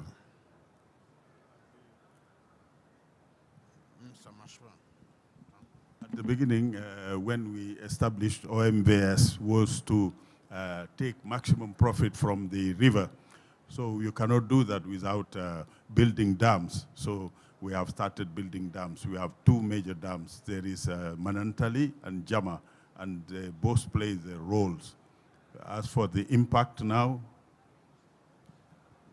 ces deux ouvrages, avec la régulation de l'eau, il y a eu un impact sur l'environnement, notamment l'apparition des maladies hydriques, l'apparition du typha, comme vous venez de le dire, et beaucoup d'autres impacts. Et c'est pourquoi, depuis 2003, l'OMVS a créé ce qu'on appelle l'Observatoire de l'environnement, qui s'est développé et qui est aujourd'hui devenu une direction à part entière pour prendre en charge les impacts des ouvrages. Obviously, we have those two dams I mentioned before, and then with the impact, we have assessed, we have set up an observatory which will deal with direct and indirect impact with water-related disease and also these organic plants which are on the river. So work is on, and then we are striving and we are working hard to find a solution, a suitable solution. Tous les 3 ans, cette direction de l'environnement produit ce qu'on appelle un rapport sur l'état de l'environnement du bassin. Donc, il prend en compte la problématique TIFA, la problématique maladie hydrique telles que la bilharziose et le paludisme, et alerte les plus hautes autorités pour intervenir. Et pour atténuer ces impacts, nous avons depuis 2004 des différents programmes qui sont là, le GEF, le PGIR 1, PGIR 2 et bientôt le nouveau projet. Et dans chaque programme, on tient compte de la lutte contre ces maladies hydriques. Aussi, on suit le TIFA pour voir comment lutter contre le TIFA. Et beaucoup d'autres problèmes environnementaux sont pris en charge à travers ces programmes qu'on élabore. Given the challenges and the constraints, we have established a department which deals with the environment and the impact. So what we do is that we produce every 3 years a report, a comprehensive report, which deals with the malaria impact, the TIFA impact, and also the other related water diseases. And then we think that we will be able to find the right recipe, the right response to this threat. Je crois que c'est ça en fait l'économie de la question, et c'est une question très intéressante. Je vous remercie. This is what I wanted to share with you regarding the question which was raised. Thank you very much. Thank you. And this is not, okay, it's working? Great. Okay, I'd like just to have the final word. First of all, thank you very much to our 3 esteemed case studies. I think it's really interesting. I hope that you saw the value of this, that we had examples from the project scale to the river basin scale, to the national scale, and also transboundary within that river basin. 3 different scales. We had people talking about, about the water side of things. They're talking about the land degradation side of things. It's all the same world. It's all the same set of global development goals that we have. So it's really important to think across the different, it's not just SDG 6, it's not just SDG 15, and it operates at different levels. But what I think is bringing it all together is the lessons learning part of it. All 3 of these speakers talked about a type of success that they had, and they learned from those successes, and they shared with all of you, what they took away from that, in hopes that maybe, you also would benefit from their experiences. So this is what, I personally would like to see more of, talking about successes in a way that others can learn from them and maybe even copy them. My final thing is just to make an advertisement. So UN Water, we're doing these things that I mentioned, these country acceleration case studies. So we've done 9 of them so far. We're going to be doing webinars kind of like this. 1 webinar dedicated per each of the countries that we have done. So the first one will be Cambodia. It'll be early next year. And they'll be talking about their incredible progress toward drinking water. Okay, that's just one example. We're going to put the country right in center, and they're going to share what they did in more depth. Here we had only 10 minutes to talk about it, but they're going to really go much deeper just on their experience, really focused on their lessons. And we'll be inviting, people from all countries of the world and come and listen to that in hopes that people will take away, maybe the same sort of lessons you might have learned today, but more of that. So we're doing Cambodia first, and then we'll be doing Jordan and Czech Republic, Czechia, and then also we'll be planning on doing Brazil, Singapore, and Ghana in the coming year. So these will be, we don't have dates yet, but these will be advertised on the UN Water website. So if you're interested in this kind of experience, but in a bit more depth, look for us next year. go to unwater.org. That's our website. That's where it'll be announced. So again, thank you once again to our wonderful speakers. Thank you to all of you. Thank you for finding us in the afternoon, even though we're supposed to be in the morning. Have a great day. Thank you. Shall we take a picture?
Ladies and gentlemen, please take your seats. The session is about to commence.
Assalamu alaikum. Thank you all for coming here to our session today.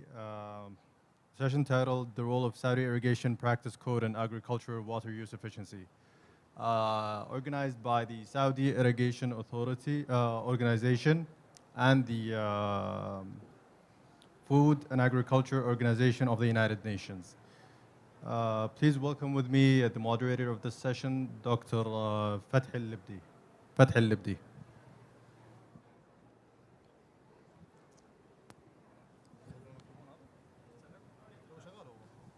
Okay. Thank you very much. Marhaban et bienvenue. يتفنن الدكتور. I will start to say that we have the honor today to talk about something new in Saudi Arabia, which is elaborated through the collaboration between Saudi Irrigation Organization and FAO. And it concerns the Code of Irrigation Practices. This is a very important subject today that Saudi Irrigation Organization is expecting to improve water use efficiency, to improve the optimization of water resource management, and to start to tap all kinds of resources for irrigation, not only for irrigation, but also for treated water distribution. Today, we have the honor to have the Vice President of SIO, Engineer Soufiane Boudai. And Engineer Soufiane Boudai is the Vice President of Operation. This is a big part within SIO. And that big part is also expecting to improve water use efficiency for its operation, for the maintenance. And this code of irrigation techniques, irrigation practices, these guidelines will be a very good opportunity to have a tool on hands for that. It's an honor also to welcome Dr. Saeed Shami from FAO. He is senior expert, senior officer within FAO in Riyadh. And we are collaborating a lot with him through a very nice and big project we have between SIO and FAO. And he will talk about that. Engineer Awad Lanizi is the director of the Center for Irrigation Development. It's a new structure, but very important one. Not only within SIO, but with the kingdom. And he will talk about how to use this code of irrigation practices through the center. It will come back to the center, this code, to implement and to have a framework for its expertise. Dr. Mu'tasam Abu Khalaf, he is the chief officer for the project within SIO, for the FAO project, and he will talk also about some details on that. I would also express my thanks for all who was or is collaborating in this code. And in particular, I have in front of me my friend, Dr. Luebel. And Dr. Luebel, I thank you for all what you did for us, for SIO, and for the code, and for FAO. And thank you very much for that. More than that, we have a very good collaboration with FAO within headquarters, with the expert and senior officer of land and water, Dr. Maher. He's here today. I thank him. Very good. And I would express for Walid, my friend, that please come to us and we will discuss about what we can do together. Thank you very much. I will start with Engineer Sufyan, the Vice President. I think I don't need Assalamu alaikum. Is it okay to go? Should I go this way? Assalamu alaikum. Good afternoon, everybody. Should I close this one? Assalamu alaikum. Good afternoon, everybody. Okay. Today, I would like to share with you a brief about Saudi Irrigation Organization, its mandate, and the importance of the adapting irrigation code of practices. If you allow me, I will start with some history about SIO. The start was in 1972. In 1972, as a project to design, build, and operate an irrigation systems at 3 major areas in the Kingdom of Saudi Arabia. The transformation of the SIO mandate started with the application of the Kingdom Vision, 2030 Vision, along with the resulted in the National Water Strategy, guiding our path forward. Therefore, in 2018, the SIO became the national body responsible for the development of irrigation sector in the Kingdom of Saudi Arabia. Then in 2021, the distribution and the sale of the treated wastewater was added to the responsibilities of SIO, followed by 2023, that SIO has been assigned as the responsibility of the design, construction, operation, and maintenance of the dams all over the kingdom. By this, the whole integrated water cycle become in one entity within the water sector of Saudi Arabia, starting from rains, dams, distribution and use, as well as the wastewater reuse. Therefore, we have worked hardly in order to update the vision and message of SIO, as well as to set a set of 6 strategic objectives, starting with sustainability of resources, quality and availability of services, social welfare, economic contribution, awareness, and safety. Today, SIO is distributing water to the different users, and almost 95% of this water came from reuse water.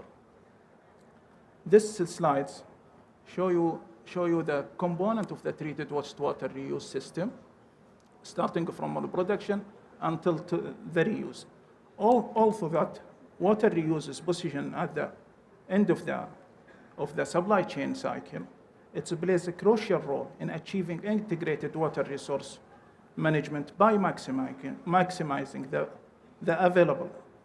benefits from the available resource while preserving the environmental, social, and economical aspects. It's worth mentioning that SIO is not providing water for only agriculture side, but also for urban and industrial users. SIO responsibility related to the dam construction, operation and maintenance was, as I mentioned, was assigned in 2023 to have, and the main responsible will be the developing and implementing detailed studies for engineering design of dams, implementation of dams construction, a project develop operation plans for dams, preparing and implementation plans for a project for sediments removal from the dam lakes, and develop hydrological report for all existing dams, as well as perform necessary studies to assess the environmental impact of the existing and future dams. And final task is the monitoring and evaluation of the dam's structure. This has become a very, very urgent and very critical task for SIO. This is a sample of the treated water project initiative that SIO is adapting right now. One of them is the digital transformation for water management, as well as the model farmer, mobile laboratory, and center laboratory. The aim of these projects is to enhance the distribution and the efficiency of the existing network for SIO. Sorry. In parallel to the huge implementation of infrastructure and management process to guarantee an optimum and secure delegation services, it's an SIO objective to achieve the acceptable water efficiency for the water resources preservation. To achieve that, end user and farmers should follow the standards for irrigation practices at the farm level. On the other hand, the code of practices that SIO is developing in cooperation with our colleagues in FAO is a set of guidelines to be followed for the purpose of water use efficiency objective. In conclusion, I would like to confirm that SIO will continue its collaboration with the FAO for this purpose until the release of the irrigation code of practices. Thank you, Arthur. Thank you very much. Thank you very much, Mons Boudé and Sofiane. I would apologize for my friend Mons Qadri, because he is telling me that I will come back to Al-Hasa by foot. Thanks, Mons Qadri, to be here. He is the director of solution within SIO, and he will be one of main speakers here. Now, Dr. Saeed from FAO, please tell us which cooperation we have with you, and if that cooperation would be more efficient, that's sure, but what could be the perspectives for that? Assalamu alaikum. Good afternoon to you all. Thank you very much for the invitation for this. Actually, we partnered to develop this session between SIO and FAO. I have 3 main points. The first point, I would like to say that our cooperation, FAO cooperation with the government of Saudi Arabia started in 1948.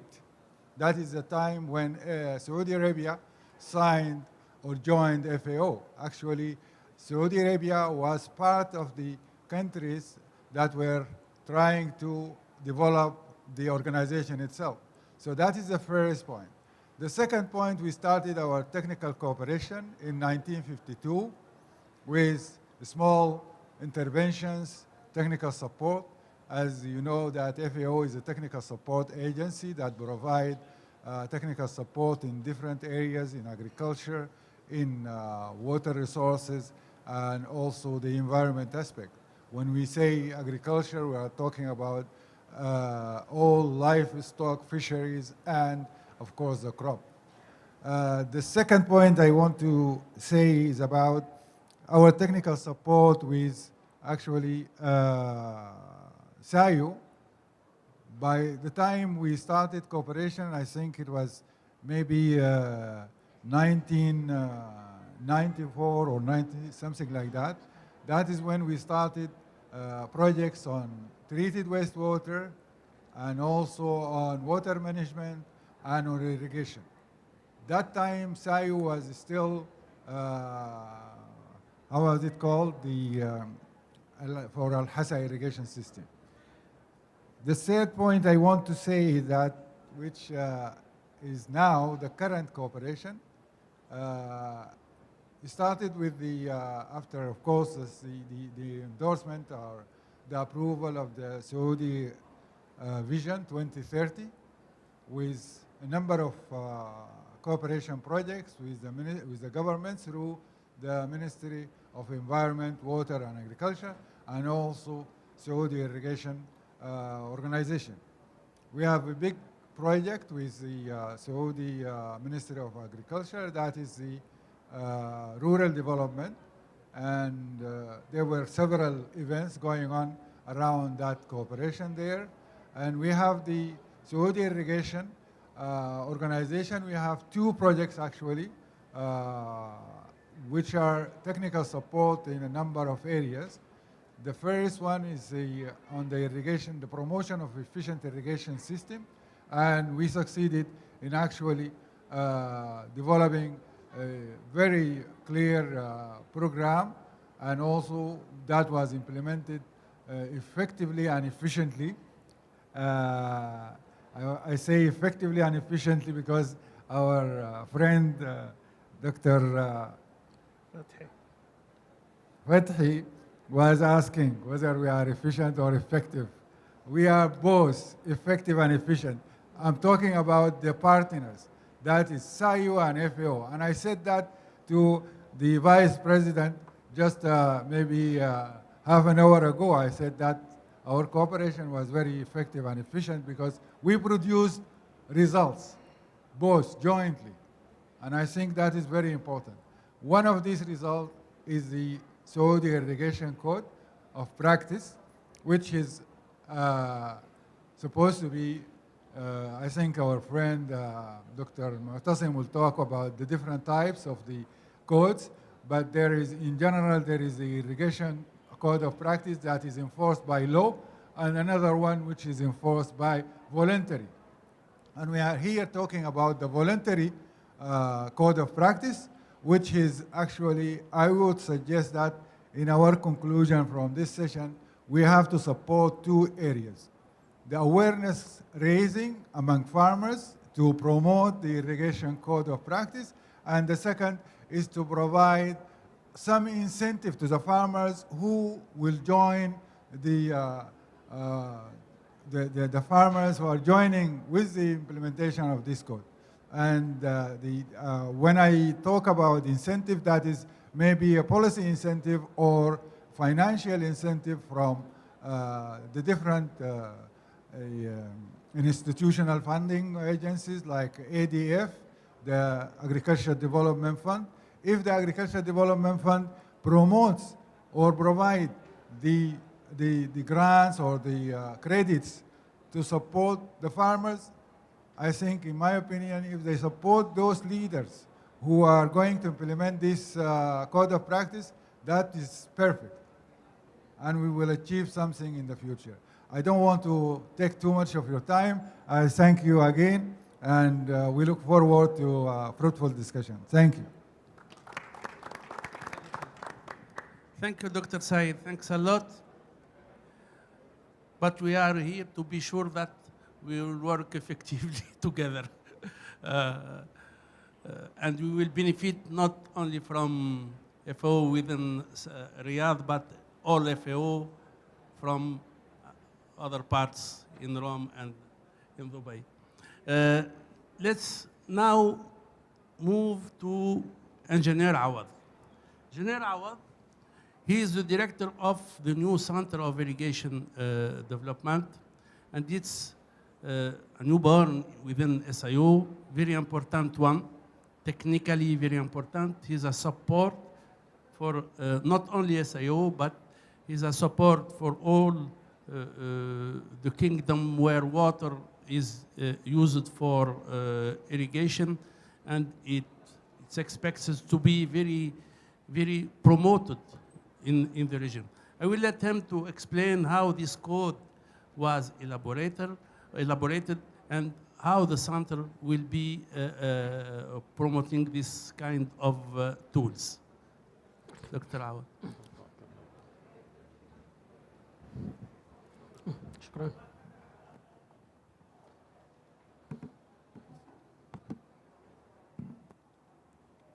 السلام عليكم. وعليكم السلام. واضح الصوت؟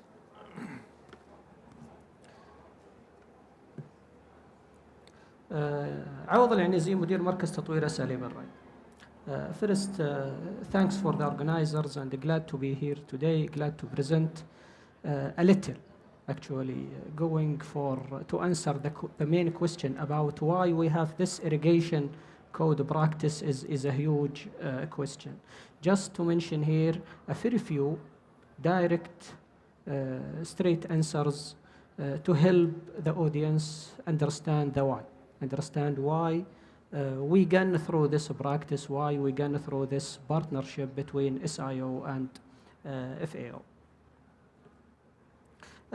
Very few slides I have here, mainly from the introduction up to the aligning with the strategic objectives, as well as going for very few and straightforward benefits from implementation, and very brief conclusion for that. The main question of having this partnership, or the main objective of having this important partnership between SIO, Saudi Irrigation Organization, and FAO to develop the irrigation practices code is to work with a very important and challenging situation that we have. Going for these few challenges in the production, talking about the limited availability of water. We are in the middle of the desert, and we have this limitations, part of our life, limited renewable resources of water, limited rains, limited harvesting of the rain, going to the transmission and distribution, and having this, alhamdulillah, we are in Saudi with this very big size country, transmitting or trying to transmit the water from one location to another location, from one area that having some water to other area that is having limited of the resources. This is another challenge, as well as the existing infrastructure. Some of it coming from decades now, and required a lot of work to have it in the right situation. And the third one is about the different area zones and the different weather in the different areas, where availability in some areas is more than the other areas. So uneven distribution or unequal distribution of the availability of resources between the areas. And the main objective of, or the main beneficiary of the code is the farmer himself.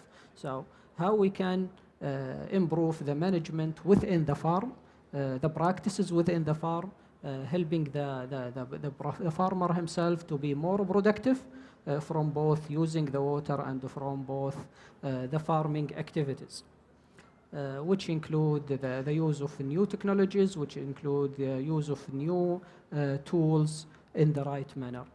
Going to the drainage part to complete the cycle, and how this infrastructure or the limited infrastructure for moving the drainage within the area can be improved, including the environmental impact of the drainage and all the contaminants of the drainage after farming activities. The irrigation code, or the practices irrigation code, is trying to standardize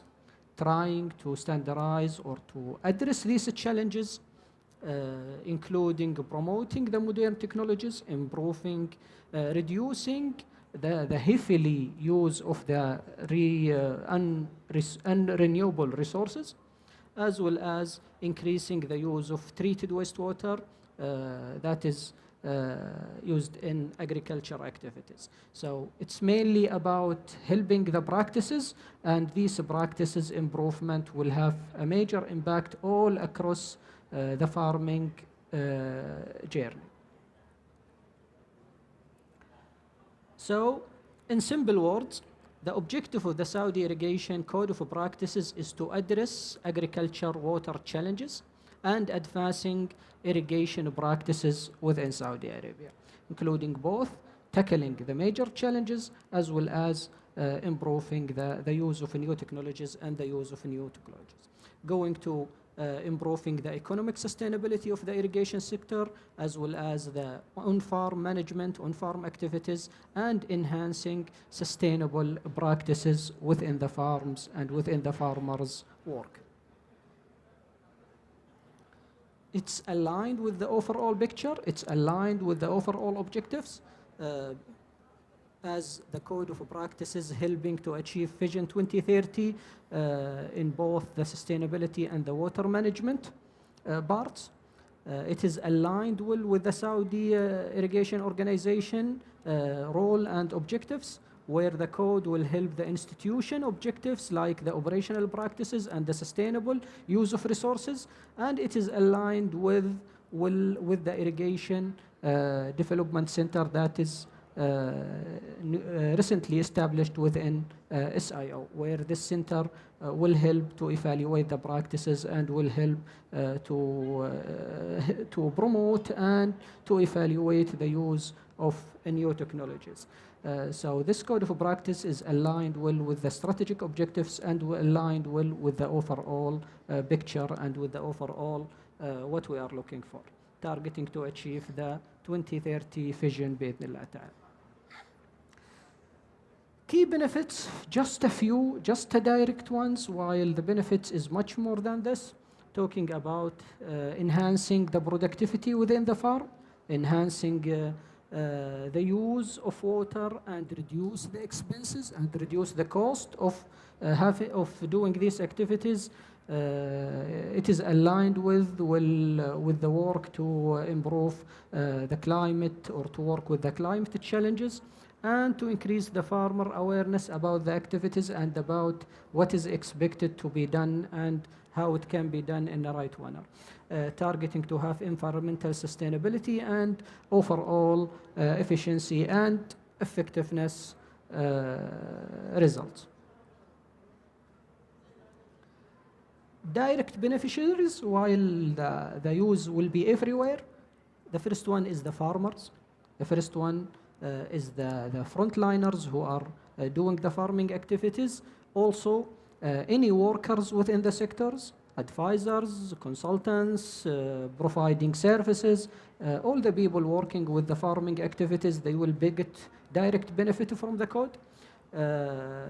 Regulators, policy makers, they will get a benefit from this code of practice, and both the private and the public sector authorities, they will get a benefit from adopting, as well as any educational activities and any student or working within sector. All of those will get a direct benefit from the irrigation code of practices. In conclusion, the implementation of code of practice will help the farming activities, will help to provide a tool, a reliable tool that can take out these activities from the current level to a better level بإذن الله تعالى, tackling all the challenges from the production side and the availability of resources up to the drainage side, where we can optimize and improve the efficiency and effectiveness of the activities within the farming sector. Thanks for your listening. I tried to make it very brief and fast, but hopefully I covered a little of the why we need the code of practices. Thank you.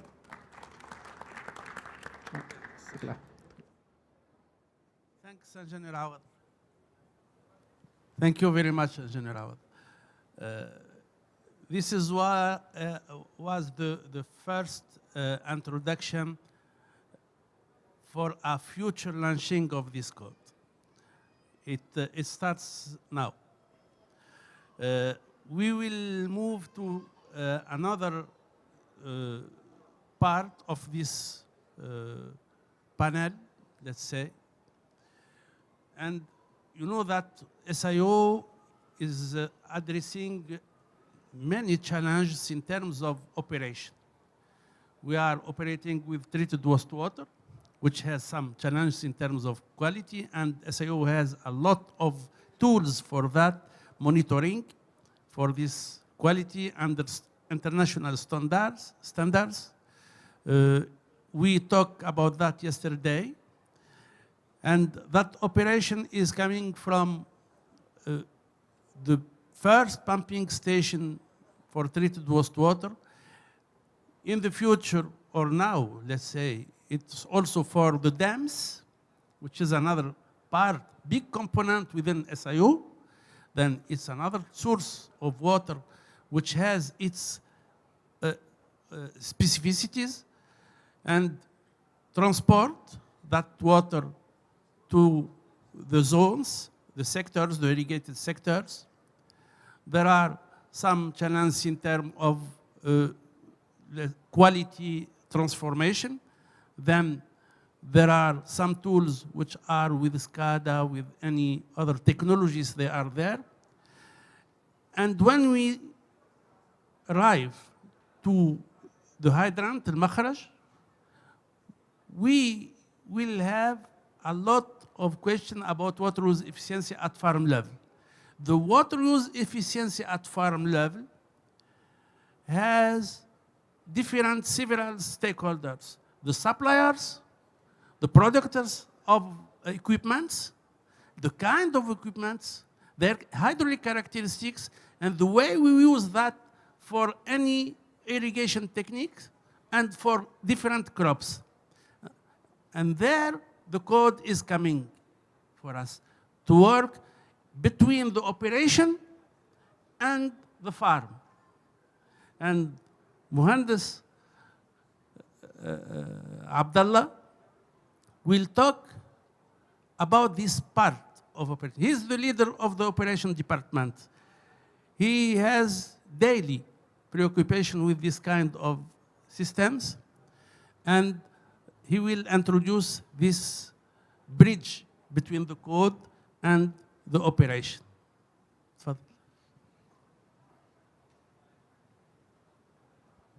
And apologize again.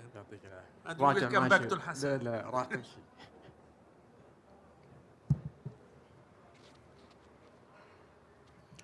السلام عليكم. مساكم الله بخير جميعا.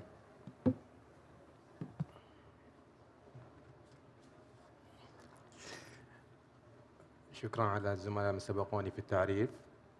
اليوم احنا نتكلم عن ممارسات الكود الري لتحسين تشغيل وصيانة أنظمة الري.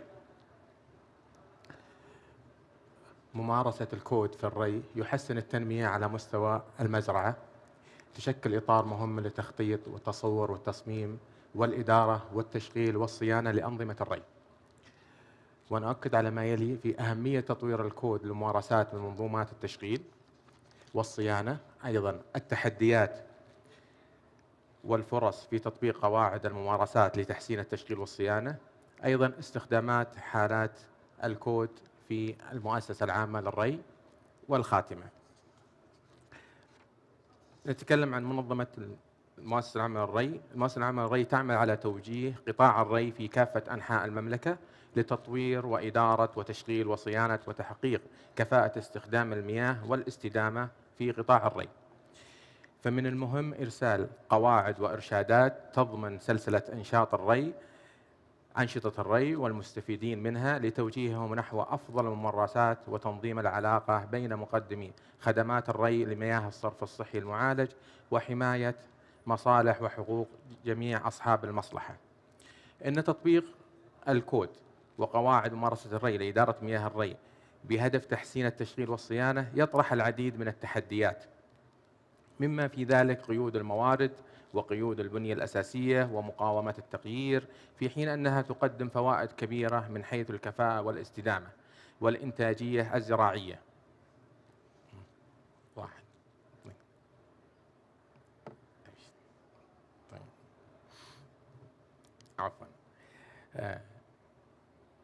الانتقاء إلى الوعي والمعرفة. قد لا يكون العديد من أصحاب المصلحة بما في ذلك المزارعون والفنيون والمشغلون على دراية كاملة بتفاصيل قانون ممارسات الري، وقد يؤدي هذا الافتقار إلى المعرفة إلى تنفيذ غير سليم للمعايير، مما يعوق الفعالية الإجمالية للتشغيل والصيانة.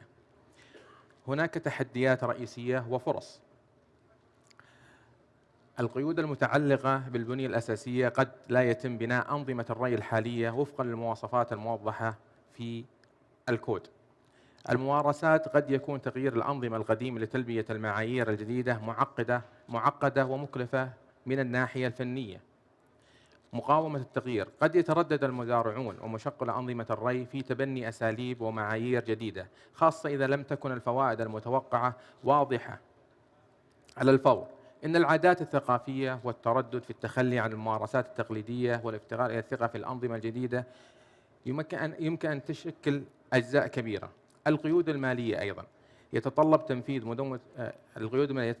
مدونة الممارسات الاستثمارية المالي في المعدات والتدريب والصيانة المستمرة، وهو ما قد يشغل عائق كبير وخاصة بالنسبة للمزارعين الصغار وذوي الدخل المنخفض.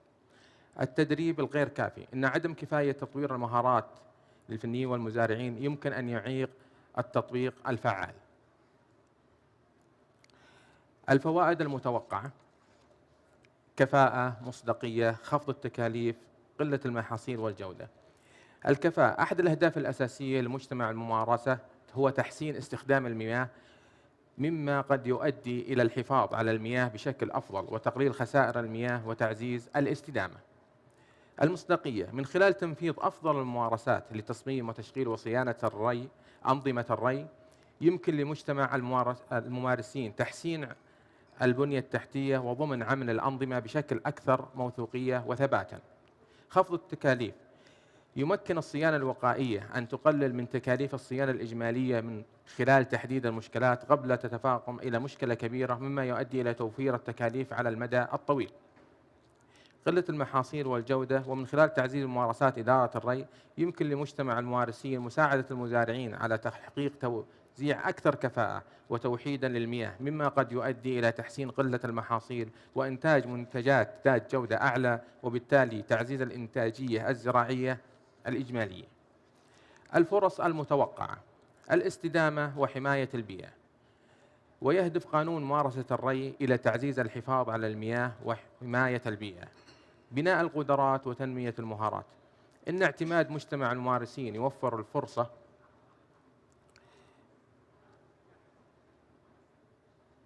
يمكن تحسين أنظمة الري الحديث، استخدام التقنيات الذكية على سبيل المثال أجهزة الاستشعار والمراقبة عن بعد والأتمتة، وهذا يمكن تحسين جدوى الري والأداء. الدعم والتمويل، يمكن للحكومات والوكالات دعم الأبحاث مثل هيئة البحث والتطوير والابتكار أن تقدم الدعم المالي والفني لتبني مجتمع الممارسين.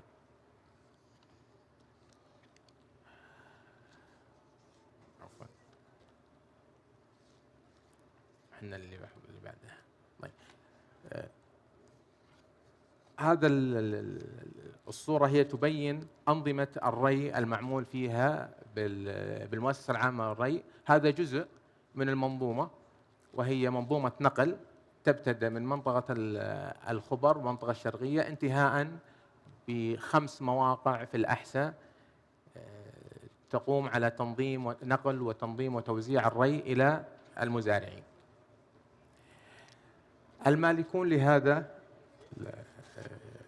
الكود أو المستفيدون من الدرجة الأولى: المزارعون، المصممين والمستشارين والخبراء والخدمات، الشركات والمصانع والموردين، المؤسسات الأكاديمية والبحثية، الحكومة وصاحب ذات العلاقة. في الخاتمة، يمكن أن يوفر قانون ممارسة الري بالتوافق مع الكود الإجراءات والمعايير الفنية اللازمة للتعامل مع معظم هذه التحديات. على سبيل المثال، تشجيع استخدام التقنيات الحديثة والحد من استخدام المياه غير المتجددة، وزيادة استخدام مياه الصرف الصحي المعالج ودعم تنفيذه. في عمليات تشغيل نظام الري، يربط قانون ممارسة الري السعودي بين خدمة توزيع المياه من حيث الضغط والتصريف من خلال دعم نظام الري في المزارع. يتم تنفيذ الربط بين عمليات نظام التوزيع وفقا لشروط الكود.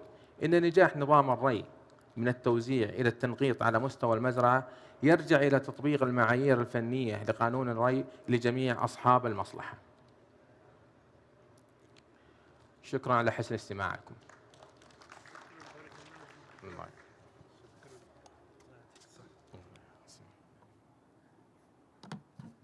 Thank you, Mohamed Al-Qadri. Thank you very much. Thanks, Mohamed Al-Qadri. Thank you very much. Our Vice President, Mohamed Sufyan, talked about the opportunity to have the code within the SIO system according to its strategy, initiatives, programs, and projects. The director of the center talked about the opportunity also to participate in this code with all stakeholders around that, and the mission of this center for that. FAO is collaborating with us, and once Al-Qadri summarized the link we have between maintenance, operation, and the benefits we can have from this code. Dr. Saeed, he put this cooperation with FAO and SIO at level that we can have more perspectives to improve the indicators and KPIs within the irrigation sector. But we didn't talk about the code. What we have within this code? Which components? Dr. Mu'tasam will talk about some technical components within this code. What are the components of this code, Dr. Mu'tasam?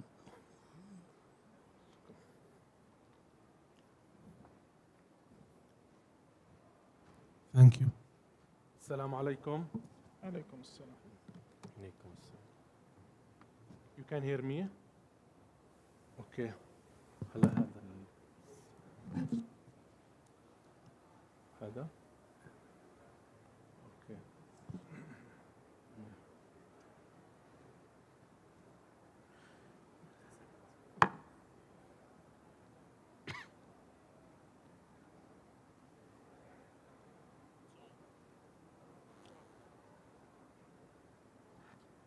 السلام عليكم. صوتي كان واضح في البرزنتيشن. مش لا بس هذا اعتمدت على هذا.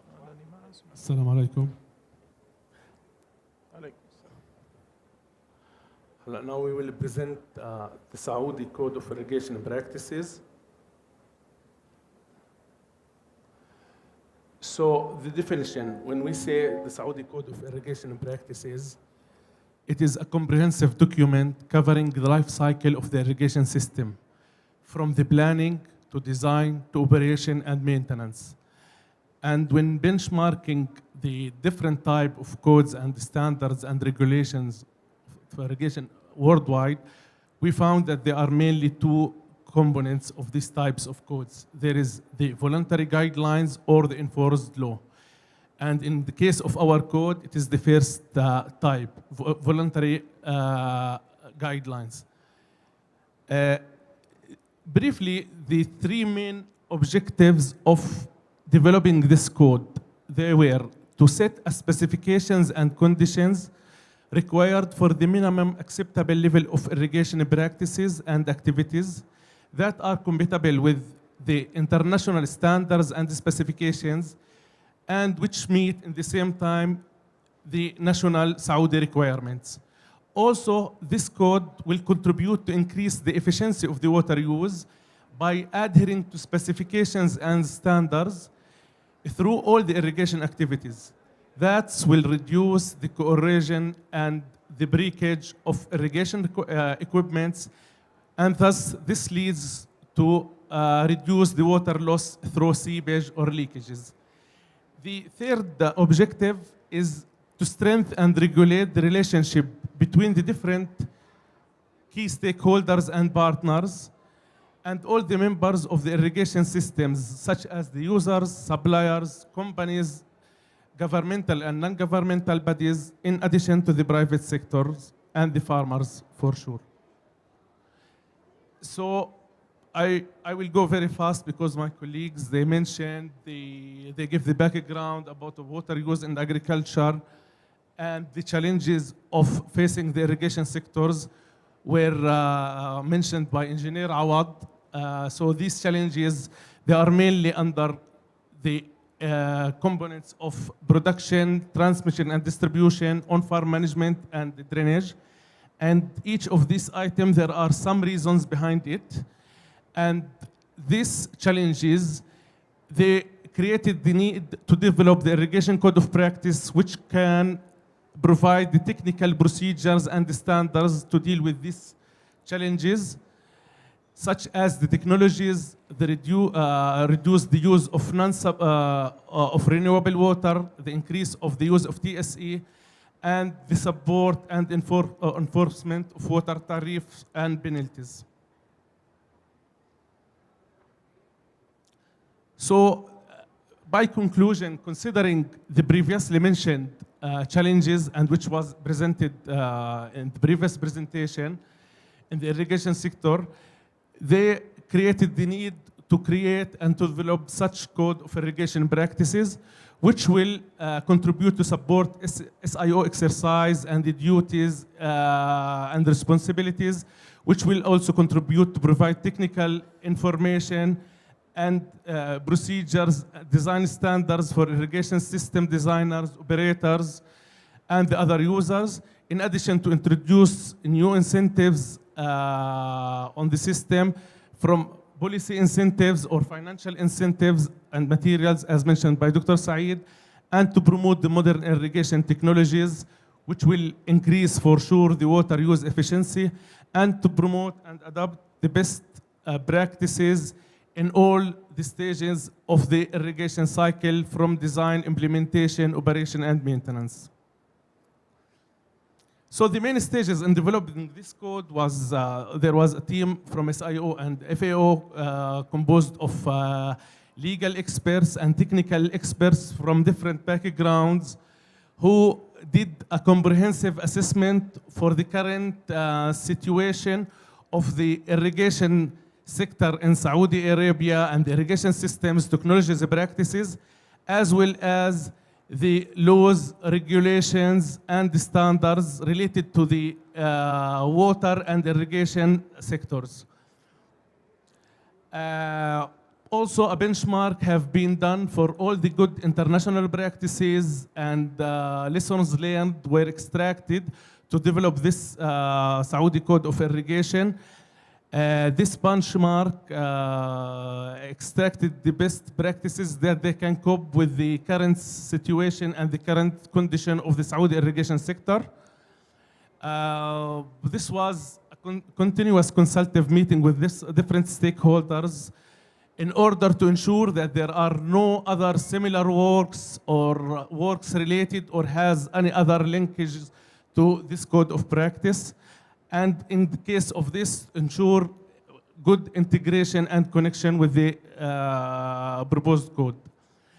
And then workshops have been conducted in order to present the present code and the scope of the code and content were defined. And as we said, it was a voluntary guidelines that was mainly consist of two parts. Parts one, which is the high-level guidelines and general and policy principles. Then part two, which has all the technical details and the standards. Then the code was drafted. This shows example of different national laws, regulations, and executive regulations that have been revised during development of the code, such as the water law, the strategy of the Ministry of Agriculture, and all the regulations and standards related, for example, to TSE, and the regulation regarding the different sources of water in Saudi Arabia. And this shows also that during making the benchmark, there was a deep review for the definitions of codes, acts, standards, and regulations, which some of them were voluntary guidelines, and some of them they were enforced laws in different countries. For example, here we give example of the Taiwan Act, New Zealand Code of Practice, and the Modesto in California regulations, and finally the SABI South Africa standards. So many, there was a benchmark to many irrigation codes, acts, laws, and standards. And there was a comparative analysis that have been done for all these benchmarked codes in order to extract and to develop a code which will be adopted and which fit with the Saudi local conditions. And this is just to show some examples of the revised codes, laws.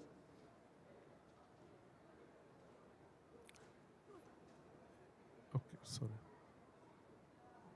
Go back. Dr. Fathi, how to go back? Sorry, just if you have to go back.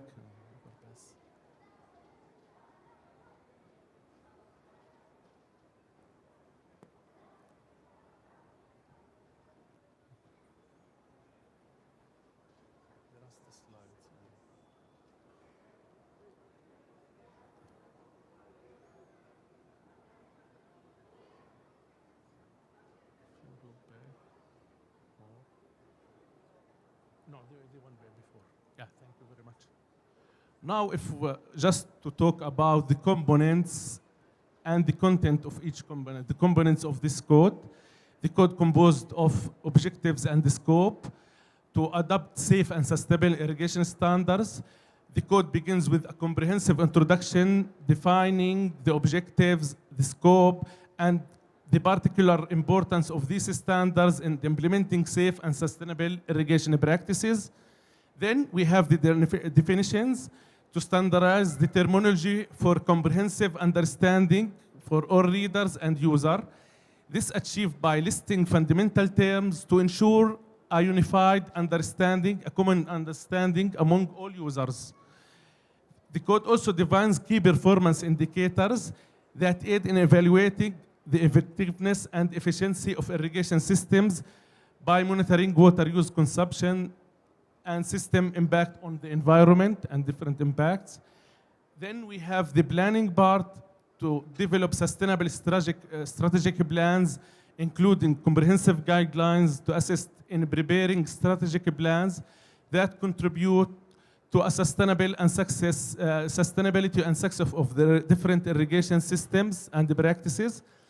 Then we have the design component, which has include the technological standards that ensure the system compatibility with the environment. This includes providing detailed technical standards to ensure system compliance with water flow requirements and the relationships between the soil, water, and plants. Then we have the implementation, which focus on installing systems according to precise standards, which includes guidelines to ensure a precise installation of system according to required standards and the adapted standards, followed by a commissioning phase that focuses on testing and activating the system to ensure its readiness before start use. Then the operation of maintenance, ensuring system efficiency and sustainability. It includes providing best practices to ensure the efficient use of water in the daily operation of the system. The maintenance section also covers the necessary periodic procedures to maintain system efficiency and operation through regular inspections and routine repairs, which aim to reduce the water losses. Then the health and safety, highlighting the essential health and safety protocols when using treated water for irrigation, helping to reduce health and environmental risk. And this health and safety chapter was referring to all the Saudi regulations related to environment, health, safety, and TSE aspects.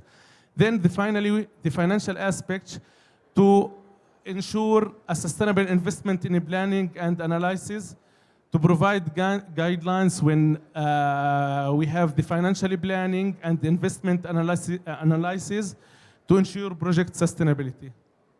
The last thing, if we extract, we talk about how to operate this code and how to make it adaptable. Users of the code of practice, they may need to adapt its previous provisions and specific conditions, resources, and challenges of the area in which they operate. So each operator in the part of which he is doing. The code of practice can serve as a foundation document, and the practical implementation should consider all the local factors, conditions, and needs. And this code is, how to say, modificable and flexible. So in order to ensure that it remains effective and relevant within the time and the expansion of rules and responsibility of SIO, the code and its annexes will be periodically reviewed by SIO and can be updated as necessarily in order to take in account advances and the expansion of responsibilities in irrigation technologies and practices, as well as the updates of the regulatory requirements. Dr. Saeed mentioned the awareness part and the promotion of awareness of this code. The code recommends that education should also include awareness about the local and national policies for all users related to water and agriculture, and to understand regulations that can help farmers to adhere to the guidelines and to adopt the practices that align with the sustainable water management. As for the governance part, the government agencies and or the licensed service provider should advocate the water use rationalization in their awareness raising campaign, in educational and marketing programs, in accordance always and in line with the ministry regulations. While at the social level, this code can encourage the community involvement and awareness and fostering cooperation among farmers, stakeholders, local communities, and all key players. As for the incentives that mentioned also by Dr. Saeed, the code has several recommendations I extracted to. It recommends to provide subsidizes and incentives for adopting efficient irrigation practices, and it recommends that the authority approve the tariffs for services in the future, maybe for the service provisions activities, and can take the following into consideration while conducting these periodic reviews of these tariffs, such as setting incentives for enhancing technical, economical efficiency and the quality of services to meet the essential needs of the community and all the economical activities.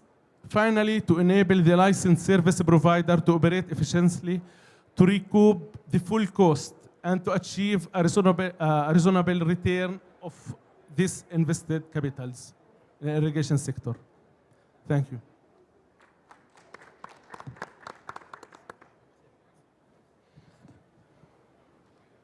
Thanks a lot.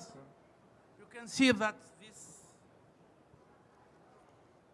this is a code of irrigation practices, the first in Saudi Arabia, the first in the region, in Gulf countries and Middle East, and it's referring to international benchmark. It's very important to have in consideration this level of existing code, regionally especially, but also that in temporal terms, this code would be updated each time technologies is evolving. I would ask Professor Loeb, this code is referring to an international benchmark. Can you just tell us how this code of irrigation practice in Saudi Arabia positioned within this international benchmark? بسم الله الرحمن الرحيم الحمد لله والصلاة والسلام على رسول الله. Really, it is very important to have this code. Actually, the story of the code is a kind of a know-how for the farmers within the Saudi Arabia. We have two big farmers and small-sized farmers. And the big farmers we are not worried about because really they are using the technologies and they know how to conserve the water and use the water efficiently. The small farmers actually, they need like a story, a small story to start from how to save and how to implement and what are the values.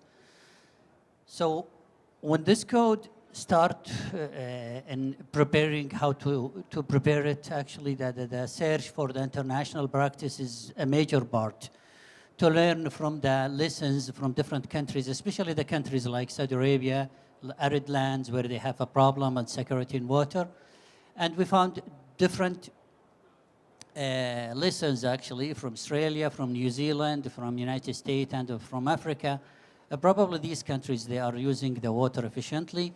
But for us, it is a must. It is not a hope, and it is not just a kind of a life accessories. It is a must because in 2030, the vision it's indicating that the use of water and the TSC and any kind of water. Actually, we are squeezing the droplet of water now to use it efficiently.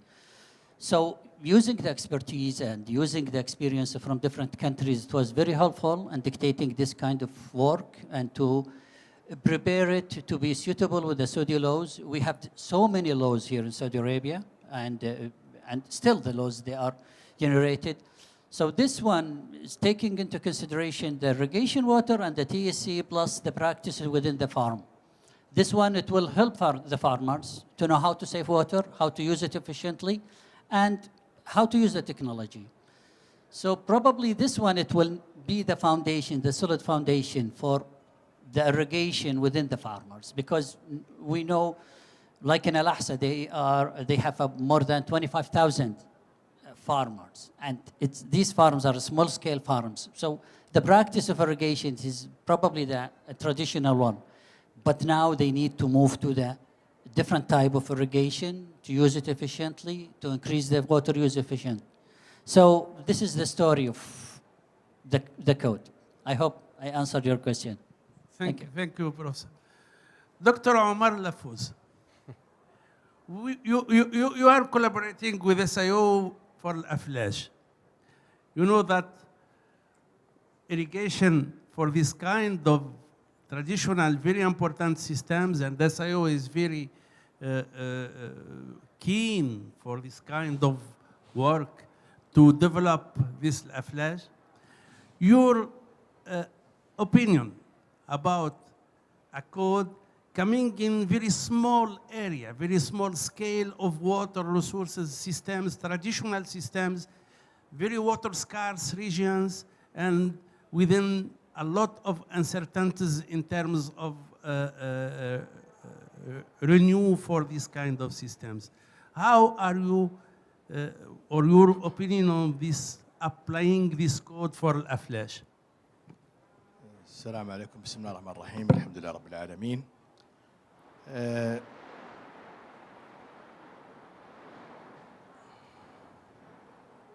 إن شاء الله بتمطر إن شاء الله، مطر خير. استخدام الكود زي ما ذكروا الزملاء وذكر الدكتور محمد، احنا في بلد الأمطار عندنا ضعيفة جدا وأرد وشبه أرد، وبالذات في موقع الأفلاج. بالمناسبة يعني الإخوان اللي يمكن ما يعرفوا عن الأفلاج والعيون، لأن الأفلاج أساساً بنيت من غير كود على الحفاظ على المياه، لأن هي بير واحدة لعدة مزارع، نقل مياه من بير واحدة لعدة مزارع، وأيضاً استخدام من غير طاقة باي جرافيتي، فأيضاً ما كان عندهم كربون، يعني ما في انبعاثات. فنظام الأفلاج يعتبر نظام جدا مفيد للمؤتمر. استخدام الكود I think انه هيزيد من كميات الفائضة من المياه ان شاء الله من نظام المياه الأفلاج. وايضا الزملاء اللي شغالين في الكود اتمنى انه يحطون شابتر عن حفظ مياه الأفلاج، انه لان المياه الافلاج تتدفق على طول يعني ويوصل للمزارع والمزارع بالغمر، واذا انتقل الى تنقيط او ايا كان من امور حفظ المياه حيصير عنده فائض مياه، لابد ان تحطوا له شابتر في الكود انه يكون عنده خزان. واتمنى انه الكود يرى النور قريبا ان شاء الله. شكرا لكم. Thank you very much. Thanks a lot. SIO is working on. I have two other questions. The questions are coming from here, not from from the public. For the dams management, Dr. Luz. Yeah. For the dams management, you are one of the experts there within MEWA, and just the use of dams. We have small dams, we have big dams, few big dams, a lot of small dams. SIO is developing a big program to use water, surface water from dams reservoirs. There is a very big challenge with this water scarcity and uncertainties there. How could this code come with this management of surface water, to improve water use efficiency, and to improve water management operation within dams reservoirs. Thank you very much. Regarding two dams, now all the dams with SAYO, but I discuss this from my opinion and my expertise in dams in Saudi Arabia for more than 20 years.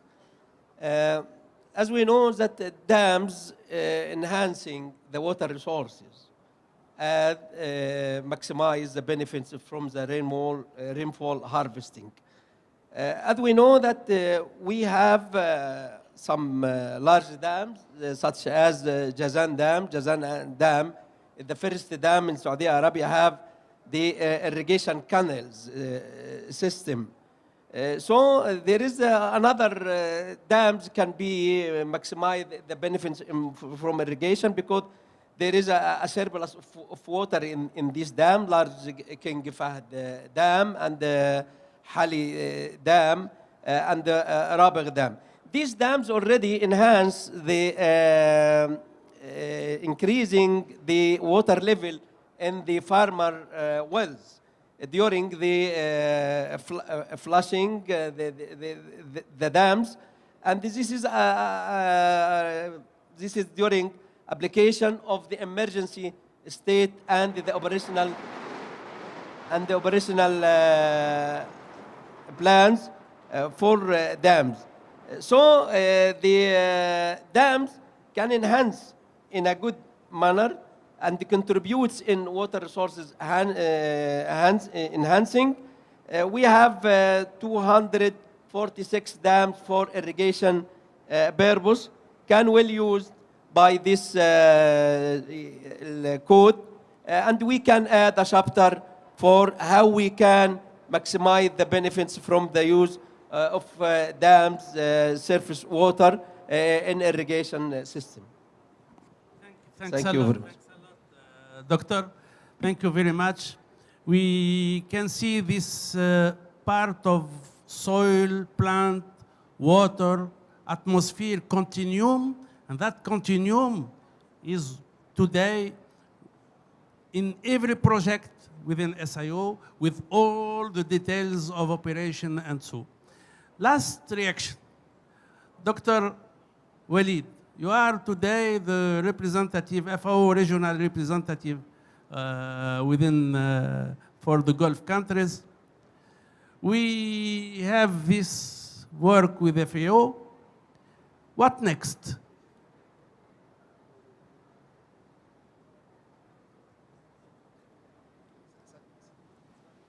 Working? Okay, thank you, Fathi, for this smart question. I think it is, So I think this is the first code not only in GCC countries, but it's the first in region. So, and what I love in it, it's have different water resources, which make it more flexible for implementation and to be utilized for other countries as well. So for GCC, specific for GCC, so yes, the lesson learned or should be learned after verification stage, I think in near future, should be not only from Kingdom of Saudi Arabia only, but I think if you allowed me, I don't know, so whether it's applicable or not, it's based on the donor in SAYO. We can verify it in other countries also, in GCC countries like United Arab Emirates. We can introduce it for other countries and check their feedback. I think it will be enhanced more. So I know they are same conditions here, but I think it will be very good, and we might hear something new to improve it much better and to be not only for Saudi Arabia, but it will be a regional, instead of Saudi irrigation code, I'm proud to be it as it is, but it could be regional irrigation practice code. Thank you. Over. Thanks, Walid. You come back to the Center of Irrigation Development. You can come to the Center of Irrigation Development and you will pay for that. I have to. Thanks a lot. Ladies and gentlemen, Mesdames, Messieurs, Sayyidati, Sadati, thank you very much. شكرا جزيلا to be here. Thanks a lot.